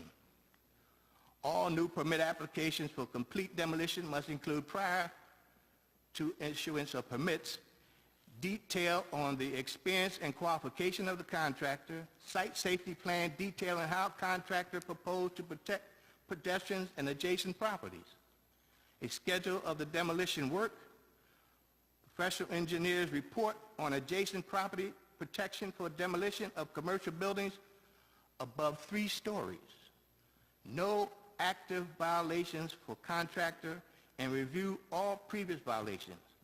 OSHA has very specific regulations as to how demolitions are to be done, and any provisions the city is implementing should reflect OSHA standards. National Association of Minority Contractors has members to do all phases of construction, including demolition. This is our 44th year of an operation. 11 years here in Philadelphia. That ends my statement. Thank you, Mr. Mack. And for the record, you served with distinction in the City of Philadelphia by way of the Minority Business Enterprise Council, also helped to author the Laws of Inclusion 17500. I thought I'd add that on the record. And I had the privilege of working for you a number of years. People thought you worked for me, but in truth be told, I worked for you. So thank you for your testimony. Thank you. You're very kind. May I stay? Yes, I'm sorry. Thank you. Councilwoman Blackwell. May I, whenever I have the opportunity, I thank John Macklin because it was he who put his life and job in jeopardy when Lucian Blackwell received the information that minorities were getting blacks were getting less than 1/10 of 1% of all contracts let in the city of Philadelphia, which started all of this, and back and everything that goes with it. So I would be remiss, and I'll never be in his presence without thanking him and for all he's done to help put us on the right track. For some reason we've fallen back, but you said it here, when standards are not adhered to, that's what happens. But we always thank you and owe you. Thank you. Thank you. Thank you. Mr. Chairman, members of the committee, my name is Roscoe Green. I'm Training Director for Labor's District Council Education and Training Fund. I've been in that position since 1982. I've also been an adjunct instructor at the Temple University Small Business Development Corporation contractor / construction management certificate series. I guess about 10 years ago, I was also doing instructing for the NIT program. I'd like to start off by saying that my perspective is coming from the relationship between contractors and laborers, and it reflects on what the relationship is between those two to make it a safe job site. I'd like to start off by giving you a quote, and this quote says, "A well-trained laborer is an asset to the building and construction industry. It is widely held that such a laborer gets the job done, gets it done safely, on budget, and on time. The reward for his or her effort is the probability of increased recognition on the job and increased earnings. Certainly every laborer wants to be a member of this group, the well-trained laborer. Demolition work is highly hazardous by nature. Contractors are required by OSHA's General Duty Clause and many other requirements to provide a workplace free from seriously recognized hazards and complying with standards, rules, and regulations issued under the OSHA Act. Likewise, employees have responsibilities. Read the OSHA poster on the job site, comply with all applicable OSHA standards, follow all lawful employer safety and health rules and regulations, report hazardous conditions to the supervisor, report any job-related injury to the employer, and seek treatment promptly, and exercise rights under the Act in a reasonable manner. Through training, we team with the contractor to help facilitate the process by providing knowledgeable employees that with supervision that is observant, alert, attentive, aware, discerning, and perceptive to job site hazards, they can enhance the safety of the project. Training benefits are available to members and others that are employees or potential employees of signatory contractors in the 5-county area of southeastern Pennsylvania, Philadelphia, Bucks, Montgomery, Chester, and Delaware counties that need basic upgrading or specialty construction craft labor training. Those participating in our state registered apprenticeship program must be 18 years of age, physically able to perform the work of the trade, have dependable transportation, and be drug-free and pass a drug screening. Program requirements can be found on our website. An apprentice must complete 240 hours of classroom learning and 4,000 hours of on-the-job training to become a journeyman. Introductory classes, normally 8 hours in length, such as craft orientation, which explains the duties and responsibility of the construction craft laborer, job security, which covers interpersonal relationships on the job, PA flagger, hoisting and rigging, and an 80-hour general construction program must be taken before an apprentice can take journeyman level classes for a specific job assignment. Journeymen can concentrate in many different areas requiring varying degrees of training: building, heavy and highway, environmental remediation, utility, etc. Course hours can vary from 4 hours to 80 hours. Lifelong learning is promoted by everyone. Through our affiliation with the Laborers Training and Education Fund, the American Council on Education approved college credit recommendation for each of the 13 LIUNA training course applications. The Laborers District Council Education and Training Fund was created in 1980 in accordance with the Agreement of Declaration between the Laborers District Council of the Metropolitan Area of Philadelphia and vicinity, Laborers International Union of North America, the Contractors Association of Eastern Pennsylvania, and the General Building Contractors Association. The fund was established to assist in providing training that will equip them for profitable employment and citizenship, and to further the assurance that the employers will be provided with proficient workmen to the end that they may receive the best possible workmanship. The Laborers District Council Fund is affiliated with the LIUNA Training and Education Fund that provides support and guidance in training the participants. There are over 75 training programs throughout the United States and Canada, and the Laborers District Council Fund offers over 65 different classes. LIUNA training programs feature several well-respected industry and professional credentials: the International Accreditation Service, an independent accreditation of our trade curriculum and instructor training program, government accreditation or trade certification in industry specialties such as EPA and OSHA, and the American Council on Education recommendation that are programs for college eligibility. The type of courses and total hours that each member gets varies depending on their core skills and what specific training they need. In 2013, we conducted over 200 presentations, and that's a carryover from 2012. And about 750 members were trained, and a total, again, of about 20,000 contact hours. Actual licenses held by members are dependent on the specialty area. Contractor associations have their own standards for membership, and architects and engineers follow national industry and government, either state or federal, guidelines. Our members are employed by signatory contractor. OSHA standards are voluntarily followed, and the term and the labor management agreements includes safety provisions.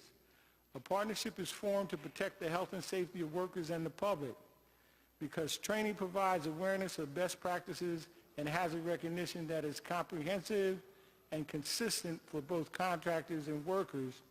They both benefit most when supervision is observant of job site hazards and changing conditions. Members are encouraged to get training by local unions, and it's sometimes written into specifications and required by the contractors. Training is an important aspect of eliminating or minimizing dangers from accidents, injuries, or fatalities involving property, workers, or the public. Building trades organizations spend millions of dollars on training. And that concludes my statement, Mr. Chairman. Thank you so very much. Mr. Green, were you involved with the NTI design of the Emerging Contractors Safety Training Program? No, I was subcontracted to NTI through the Temple University Small Business Development Corporation. So your involvement came through Temple University, and what was your role within that? I probably taught one of the first safety programs for the people that were participating in NTI program. And how many participants did you deal with? The range probably follows the 32 to the the 65 that was talked about earlier. And in your thinking of designing that program, what was your thought methodology? What did you want to accomplish? Well, Mr. Valerie came to me with the idea that they were having some problems with the contractors in the program meeting the OSHA standards, specifically in scaffold building. And what he asked me to do was to put together a program that generally covered safety, but sort of focused on the scaffold building aspect of it, the various types of scaffold and how it's properly put up and that sort of thing. And how do you determine what level of scaffolding? Is there a square footage? Is there a height? Is there a proximity to occupied properties? What do you consider when you develop a safety training or recommendation plan? Yeah, most of what it involves is the area that you're working in. When people talk about scaffold, they'll talk about being plumb and square, which means that things have to be upright, 90-degree angles. The footing area of the scaffold has to be level, well compacted, and adjustments have to be made so that it's stable. The last thing you want to happen is either someone using the scaffold or someone building the scaffold to be on an unstable piece of equipment there. So the city pretty much adopted your training method as the floor by which safety would be measured? No, that gets back to the questions that were answered and comments that were made about the specifications and the requirements for doing that already existing. If you look in the 1926 standards, there's a whole section in there, subpart L, that deals with scaffolding and all of the technical aspects of how it's supposed to be built, what's it made out of, what the specs on the scaffold boards are. All that information is contained right there in the book. I think one of the important things to look at is when it was discussed earlier about the OSHA 10 or the OSHA 30, the proper site-specific training for what the worker is going to do on the job, and not only how that affects that person's health and safety, but the possible danger not knowing how to do it properly is to people that are working around them and the general public. So a lot of reference today was given to fast food employees coming on construction sites. What would you recommend the minimum level of training for our municipality for demolitions, both residential and then those above 2 stories? Yeah, I think it involves 2 things. One is certainly the apprenticeship programs that the trades have can serve as a model in terms of bringing someone into a particular craft area. And also you have a situation where the person that's actually running or supervising the company has to have a certain baseline amount of knowledge in terms of what doing the job safely means. What is that baseline? Yeah. What is it? That baseline, there are industry standards across the country in terms of municipalities, states, cities, setting up standards for different contracting. Some of the trades in this room, their craftsmen take a international code examination. That's a fair scale for anyone to take a test. And so do you say to the record that we should have at least one person on a job site that has those kinds of certifications? I'd say one isn't enough. Okay. I'd say that you have to have multiple people. One of the things that we tell our construction craft laborers that ultimately you are responsible for your safety because you're the only one that's with you 100% of the time. So if a foreman or a steward or a superintendent walks away from that particular area of the job, then you're left on your own. So you have to take responsibility to participate in the safety training aspect of your work and learn the ins and outs of what it is you're supposed to be doing. So I'm going to ask you the question I've asked everybody. How much did the training cost? It costs millions. Right? I agree with what everyone said earlier. On average, and I'm just talking about our program, like they were talking about their programs, our program costs at least $3 million a year to run. So if you were to break it down to the number of participants that went through it, what is the roundabout number to train adequately at the baseline, a safety? It's still going to be in the $15,000 a year range, the same that was quoted earlier. Per person. Per person, okay. Right. Okay, that gets me closer. All right, are there any questions? I do. Councilman Heenan. Thank you, Chairman. And Mr. Green, thank you for testifying, and it seems to be kind of consistent. $3 million is the start for training, members of each organization so far in the industry. Some of the testimony that I've heard here today, mentioned that there are no real. I mean, I guess there's standards, but it's not in depth or conclusive on the demolition. We have to go by national standards on the book here in the city of Philadelphia. How does your training and your directors and your membership from foreman, sub-foreman, steward, and apprentices, how does that training match up to the national standards or to Philadelphia's standards here? I'm assuming it's a little bit higher with that extensive investment?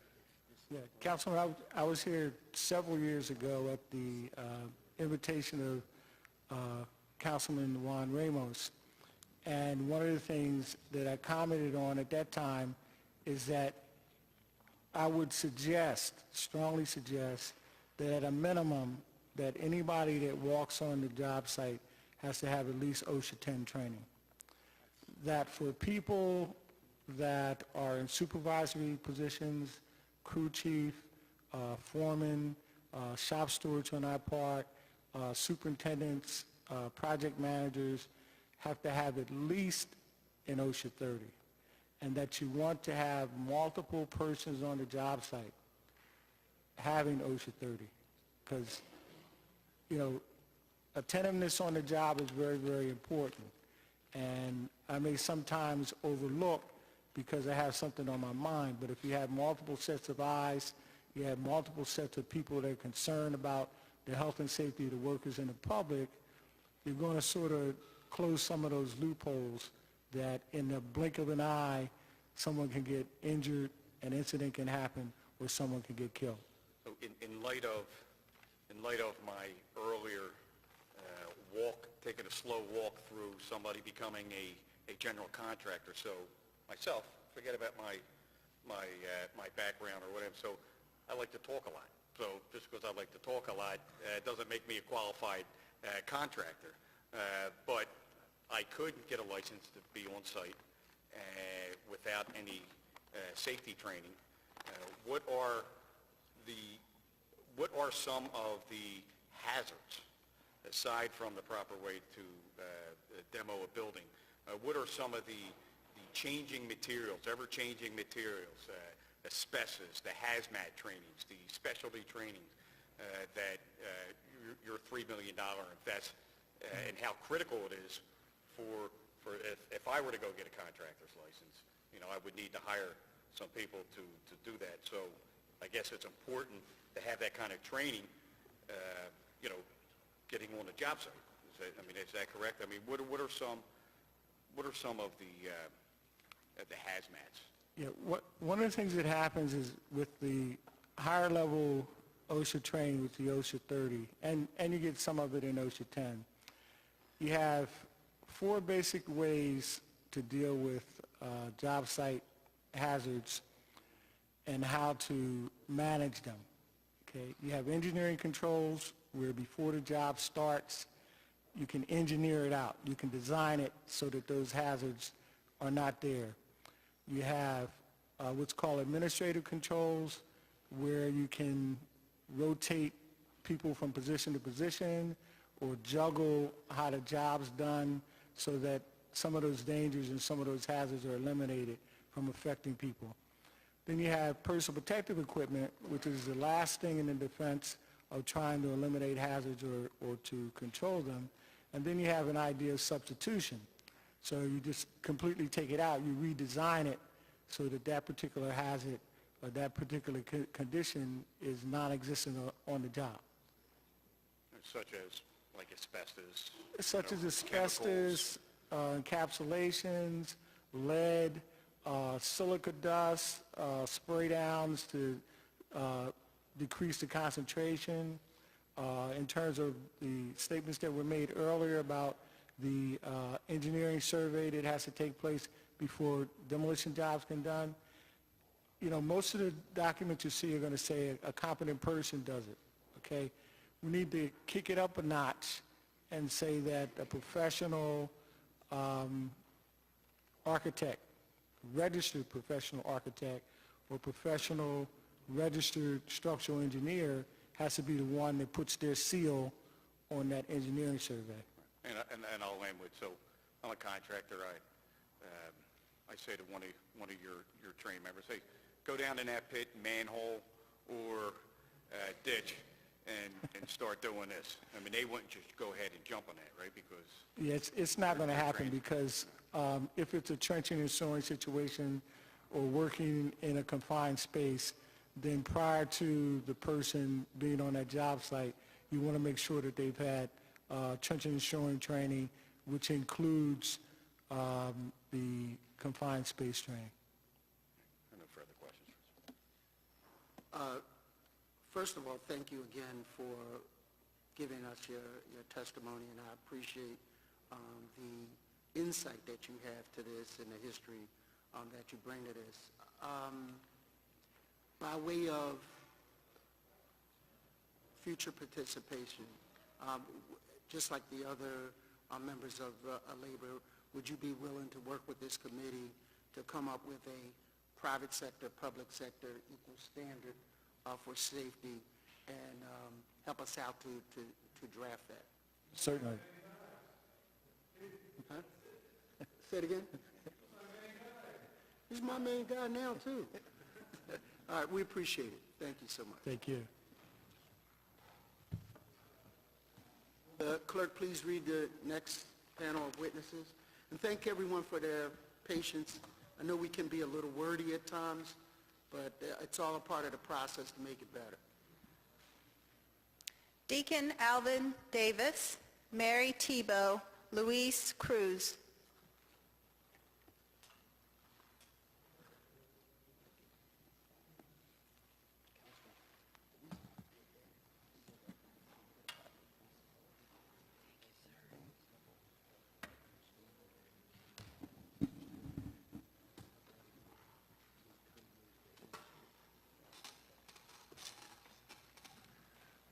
Thank you so much for your patience. Would you please state your name for the record? Good seeing you again.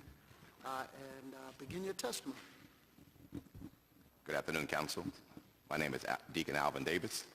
I'm an operating engineer for the local operating engineer 542. I come as to give you an idea in my experience in the demolition field. I've been in the demolition field for 37 years. I have knocked down some of the biggest buildings in the city, the Convention Center, Spectrum, Barberry, even goes all the way back to Connie Mack Stadium. That may be before your time, Council, but we goes back. Councilwoman Blackwell and Councilwoman Sanchez. Yes. I went to Connie Mack. Okay, well, we goes back a while, and we've been in the industry for a good few years, and we have a good record, safe record. We also have the experience in also training apprenticeships that's come from the operating engineers with a hands-on training, and which we believe that is the safest and the best important training is to have the hands-on training. It's one thing you can give someone training from a book and show them from the book, but when you get them out in the field, it's a totally different ballgame. But we've certainly been out there for 37 years. We have the experience in the demolition industry, and through all that we have done, putting cranes together, operating cranes, running some of the most heaviest equipment that you can think of. And fortunately, we never had an accident, never had anyone killed, never had anyone hurt out of the whole 37 years.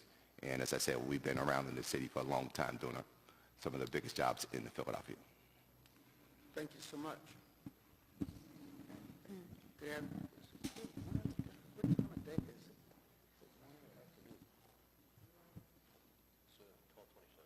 It's 12? Good afternoon. Good afternoon. My name is Mary Tebow. I'm the president and CEO of the Associated Builders and Contractors, ABC Eastern Pennsylvania chapter. First off, of course, we'd like to extend our condolences to all those that were affected or perished in that accident a few weeks ago. Safety is the utmost importance to the construction industry and is a priority for ABC and its members. Give you some info on ABC. We represent over 15,000 merit shop construction employees who work for our more than 400 member companies. It was founded on the shared belief that construction projects should be awarded based on merit to the most qualified and responsible low bidders. Nationally, ABC is comprised of 72 chapters representing more than 22,000 construction and construction-related firms and nearly 2 million employees that work safely, ethically, and profitably for the betterment of the communities that they live in. ABC's construction contractor members can participate in the safety training and evaluation process, or our STEP program. It's one of our key programs that we promote. It's written by contractors, it's for contractors, it's been around for over 20 years. Now, to achieve the highest level of that, the STEP Platinum, some of the requirements are that a company must have a total recordable incident rate of at least 25% below the specific industry averages for the previous year's data in their trade, and maintain an EMR, experience modification rate, of 0.800 or lower, and submit their Department of Labor OSHA forms, the 300, 300A, for review so that that is evident to all. In addition, for over a decade, ABC Eastern PA has been engaged in a partnership with the local OSHA office, holding meetings. Our companies participate in that and signal their commitment to safety and a healthy work environment for construction employees. I know today we focused quite a bit on occupational safety, the safety of the workers, which is extremely important, but the safety of public and those that are around a construction job site is also, I believe, extremely important. ABC is a founding member of the Construction Coalition for a Drug and Alcohol-Free Workplace, created to provide companies and organizations with the resources necessary to implement an effective substance abuse policy within their companies. We also operate Pennsylvania and U.S. Department of Labor approved apprenticeship and safety training program, currently in 7 different trades, annually at our training center. The director of the training center is a certified CHS&T individual, Construction Safety and Health Technologies individual. As part of the apprenticeship training program, each student's required to complete the OSHA 10-hour right out of the gate. That's an introductory safety class their first year in the program. In addition to the requirements in the apprenticeship and training program, we provide many safety classes throughout the year for those that want to attend, including OSHA 10-hour, 30-hour, 500, first aid, CPR, fall protection, rigging, crane operation, just to name a few. Those are obviously core competencies that lay a groundwork for safe construction. As the city reviews and potentially revises the construction rules, please know that we support sound and fair regulations in the areas of workers' comp, safety, and unemployment compensation. We also believe that the right to protect the right of employees to work regardless of their race, their color, creed, age, sex, national origin, or membership or non-membership in a labor organization. We oppose violence, coercion, intimidation, and the denial of rights of employees and employers. We believe it's incumbent upon all branches of government to be responsible stewards of taxpayers' dollars. And that's why we believe in the lowest, most qualified and responsible bidder. Thank you for the opportunity to be here today to comment, share our thoughts with you. I look forward to working towards and creating and maintaining a safe working environment, looking at the standards that are here, seeing if they're the correct ones that should be in place, and are they being enforced appropriately. Thank you, Councilman. so much for your testimony. Good afternoon. My name is Louis Cruz, Cruz Development. We're a local contractor here in Philadelphia, and we're also a member of the Building Trades and GBCA. I was asked to come in and participate in this, being a smaller contractor and trying to have the effects of how it's going to affect smaller companies that don't have the big infrastructure to be able to deal with some of these things. And, in our position, it's the contractor understanding what their capabilities are. I know now the city, we received notifications that, there's going to be qualifications and verifications, the trainings that the companies have. I think that's very important for the city to do, so we could be able to categorize to what experience level the contractor has, specifically with the demolition projects. It is a very site-specific type of a situation for contracts. Each project is different. You could have a brand new, demolition be just as critical as a 50-year-old project, just because of, how it was built, what was done with it, So each project is site-specific. I know we had, received also information that there's going to be requirements of an engineer or licensed architect for these projects that are going to be required. Specifically on demos, it's great to have, but unfortunately, you're out there, and if you run into a situation that you have a competent person that has the experience to correct the matter there on site at the moment, I think that's where we require our people to do. We look at the projects on a project by project. We won't put a person that's only done one-story demos or interior demos on a 5-story building. First of all, we won't do it because we know that, I need to bring in a crane, the different aspects that I don't feel comfortable. I mean, I have knots in my stomach ever since, this accident. I mean, I feel terrible for the families and their losses because every day that, the guys, go out there, especially when we have heavy equipment and machinery out there, you're putting your reputation, your life, their lives, right, out there and the general public. So it goes back to training. All of our employees are required to have a minimum of 8-hour, 10-hour OSHA training. Have the refresher and have, the 10 hours with the 8-hour renewals every year. So they understand what the new mandates are, what their qualifications are. It's not that hard. I don't have the infrastructure to have an in-staff person. Well, we've gone outside. We've brought in an outside consultant that comes in and trains our guys every year. The GBCA has programs, the Building Trades has programs that we could be able to reach out to and get that information. They have, when people go through the trainings, they have the people trained already. So when we need to have additional folks, they have the qualified employees that we could be able to reach out to.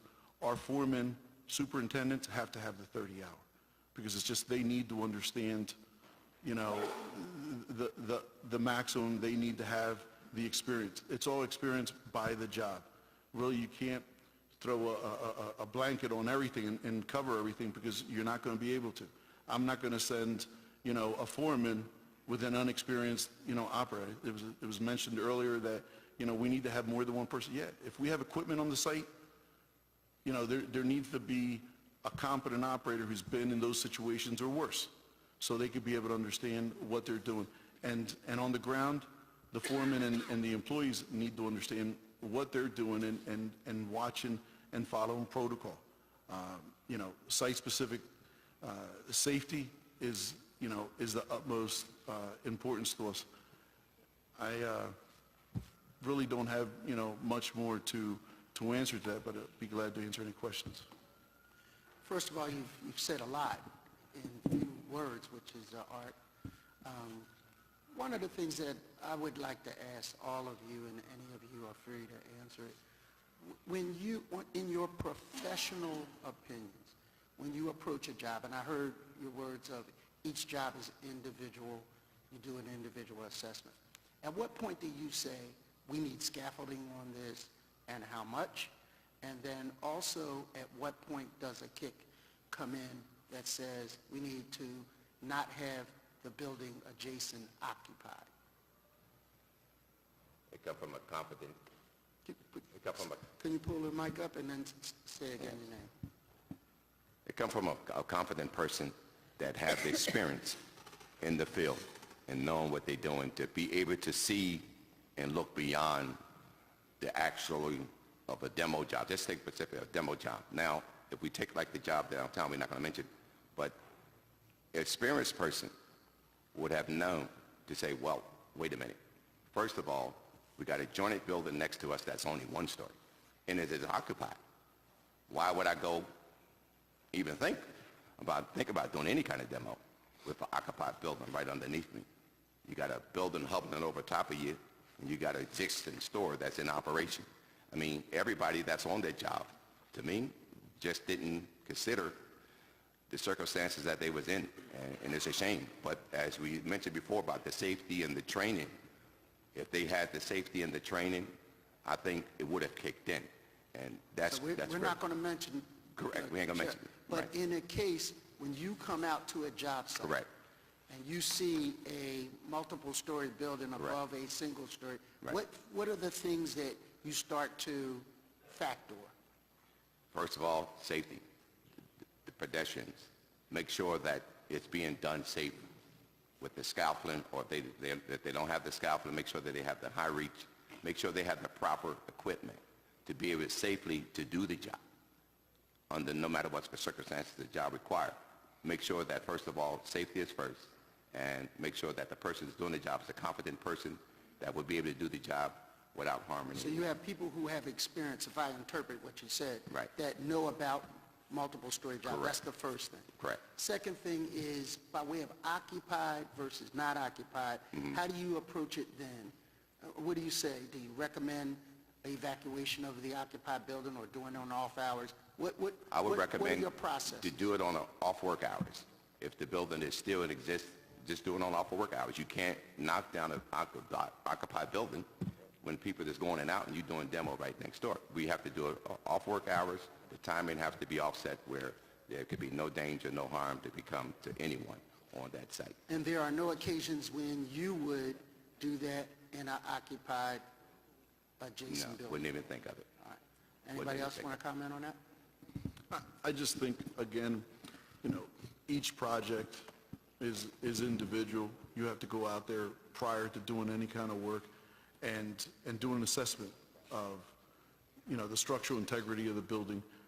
But I do agree, if you're demoing a multi-story building next to a one-story building, obviously you have to really evaluate it on a project-by-project basis. And, I mean, any building over the one story, right, you're really going to take, that caution. And, it's true. I wouldn't, now or before, take a multi-story building. Anything over, 2 stories next to a one-story, it occupied where that building is being demolished because of a structural defects or the integrity is of concern. Do you concur, ma'am?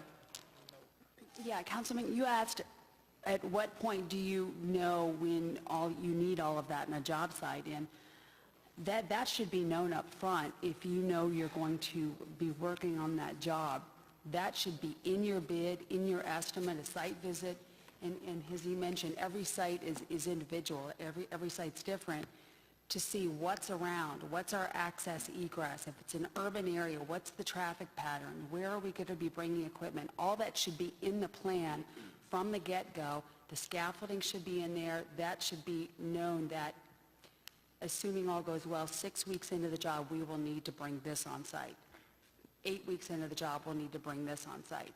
Now, that said, every job's unique, and there are always situations that arise that you didn't originally anticipate, and at that moment, you need to make a decision, the project manager, whomever's in charge of it, and it goes back to a competent person ultimately responsible for that, the line of authority, to make a decision that this has occurred, we've got this building over here, something's happening, they're paving their lot, we need to make a decision now with what we're doing, to address what's happening over there. So assuming, and I do assume, all of you are reputable, and I don't want you to think, who should make sure that you are held to that standard in a private job? Is it OSHA? Is it the city? Who holds folk to that level of thoughtfulness that I just heard? Is it an honor system? Or in a private job, that's a good question. OSHA's a regulatory body. To defend OSHA, they can't be on every job all the time. We follow their standards. They have the minimum standards that all construction companies must follow on projects.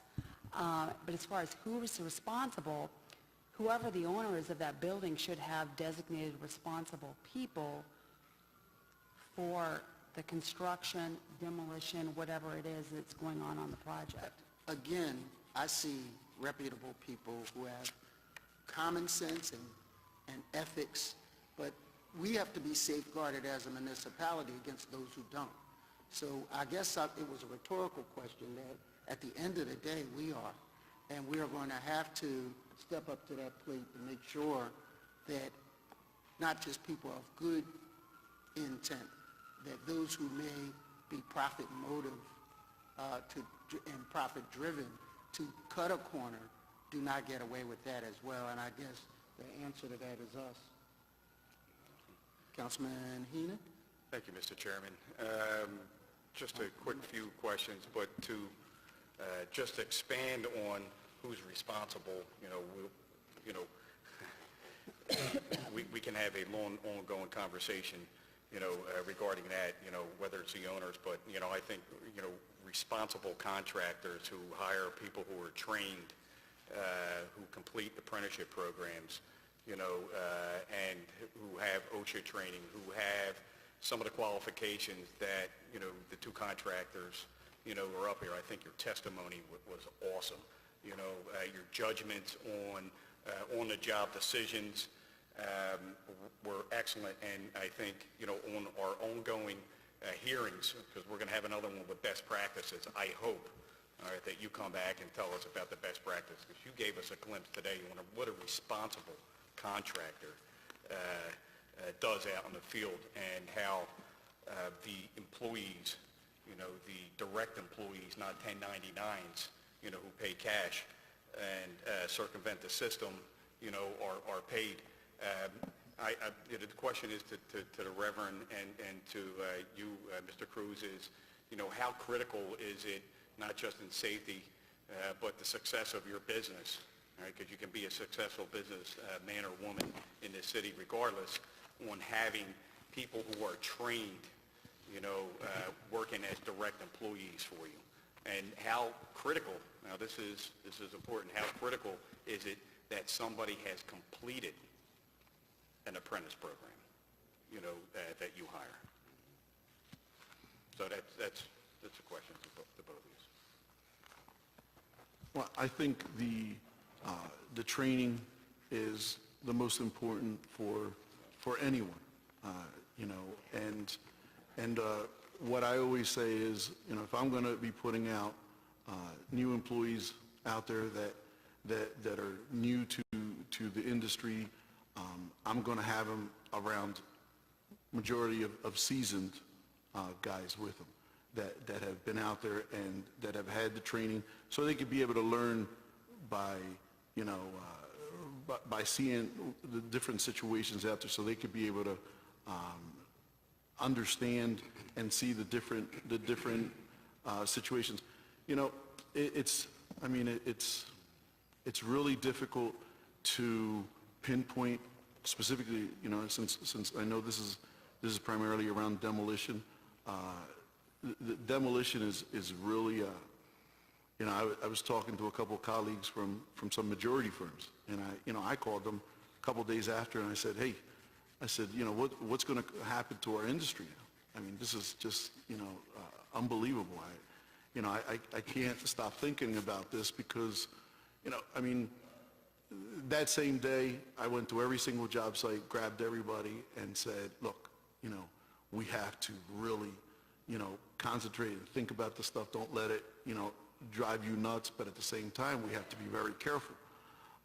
You know, I try to be at the shop first thing in the morning and meet everybody and talk to everybody when everybody's coming in, just because, you know, you have to know who and what's going out there. I like to visit my jobs every day during the day. I mean, you know, it's crazy, but you have to see what's happening out there. These, you know, I mean, we have machines that are 80,000-pound machines, and you know, and we were talking about the other day. I mean, it just taps you. You're breaking your arm, your collarbone, and you know, hopefully not your vertebrae, because that's how. And it's, you know, it's because you're too close to the machine. You know, don't be around the equipment if you can't have direct eyesight with your operators. You know, and something just that simple. So yeah, you know, Councilman Heenan, you're absolutely right. You have to have that training to be able to understand it. You're going to get the fundamentals in the training, but out in the field is where they're going to start getting seasoned. But I wouldn't have, you know, somebody that just came out from a training and put them out on a, you know, on a major 5-story demo. Right, but you know, in addition to that, and that's why you're good at what you do, and a reputable contractor company. So, but as far as apprenticeship training, as far as training, you know, just enrolling in a program, I can enroll and then quit and then be untrained, right? So having somebody for the future growth of the industry, you know, whether it's demolition or construction, go through and complete a apprenticeship training program or some sort of training program, and then have the opportunity to move on to be supervisory positions, or, you know, as sub-foreman, foreman, or, you know, crew chief or something like that. So I think it all starts with training and completing a training program. Would I be correct in assuming that? Yeah. Reverend? I would agree. The completing of the program is very important. And as you said, the training is number one. As you said, when you train an apprentice, and as I often started out, the best way to train an apprentice, after he gets done with the book, the best way to train him is in the field, the hands-on experience. That is the best teacher. Thank you. Madam, excuse me, Madam DeBoe, is that what? Yes. Yes. Tebow. So, in your industry, the people that you represent, you had mentioned, you know, training. What is the success rate of your people completing your training programs, especially when it comes to demolition? You know, with the operators specifically. So I'm going to ask you. You know your completion rates on each trade craft that you represent, and two, specifically when it comes to demolition with the operator engineers and or operators, however you classify them, and laborers. Do you have any statistics? Our on that? training center would have that information, yes. Okay, but they're not. You can't provide it here today. I don't have that information with me, no. Okay, well,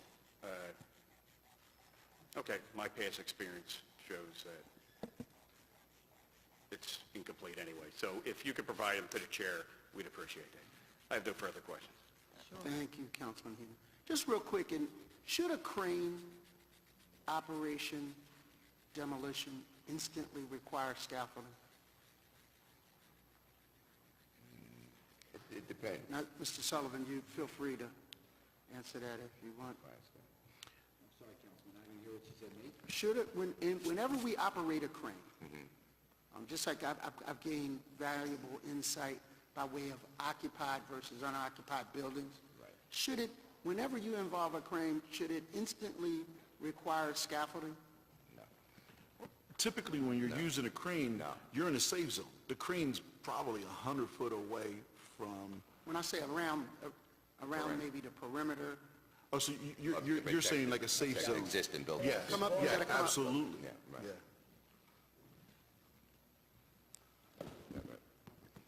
Maybe not scaffolding, Councilman, but they do have caution tape or whatever, they have it barricaded off, so nobody could get into that work zone when you're building a crane. If that's the way I got your... I just wanted that on the record. All right? Thank you. Councilwoman Blackwell? Thank you. Thank you all for coming and for your testimony. Special thanks to Louis Cruz. We remember when the convention center was being demoed in the University of Pennsylvania area when you were on that site. Thank you again. Thank you, Councilwoman. Councilman Kenny? Thank you, Mr. Chairman. I'd like to ask the two contractors. You said you were in business for 37 years? Yes, sir. And Mr. Cruz, you were in business for how long? Yeah, we're going on 25. Okay. You pay prevailing wage? Absolutely. Yes? Yeah. Okay. Do you have payroll accounts? So you have a payroll for your company? Yes. When you're on a job? Everything. And those payroll accounts retain wage taxes, state taxes, and federal taxes? Correct. Which you then remit? Benefits. You then remit to the government. Your people are all trained? They're all drug tested? Okay. And you bid in the private sector industry all the time, correct? Correct. Both public and private? You experience in both? Yes. And you've been in business 37 years, and you've been in business 25 years. How many employees do you have? In general? I mean, I know it might be seasonal, but at your max? Just full-time? Yes, sir. 3. For the base of the work we have now? Yeah. Maybe about 4. 4, sir? Yeah, 6 to 12, depending on the work schedule. And despite all of those requirements, you've been able to stay in business. So it can be done. Certainly. Okay. So there's really no need in the end to be paying people cash in an envelope and not paying their taxes. You both, I assume, are registered minority contractors, okay? And you employ folks. Right. So all of this can be accomplished. All these rules can be followed without putting you out of business. Certainly. Okay. Thank you. Thank you, Councilman Kenny. Are there any other questions for this panel? Seeing none, thank you very much for your testimony. We appreciate your expertise. Thank you. And I guarantee you there are thoughtful members of this committee that are taking this down. We're going to, over the summer, put it to good use. Okay. Thank you so much. Thank you. And if there are no further questions or comments in this regard, the members from the special members of the committee, we will be at recess until July 18th, 2013, 10 a.m. in these chambers. Thank you very much.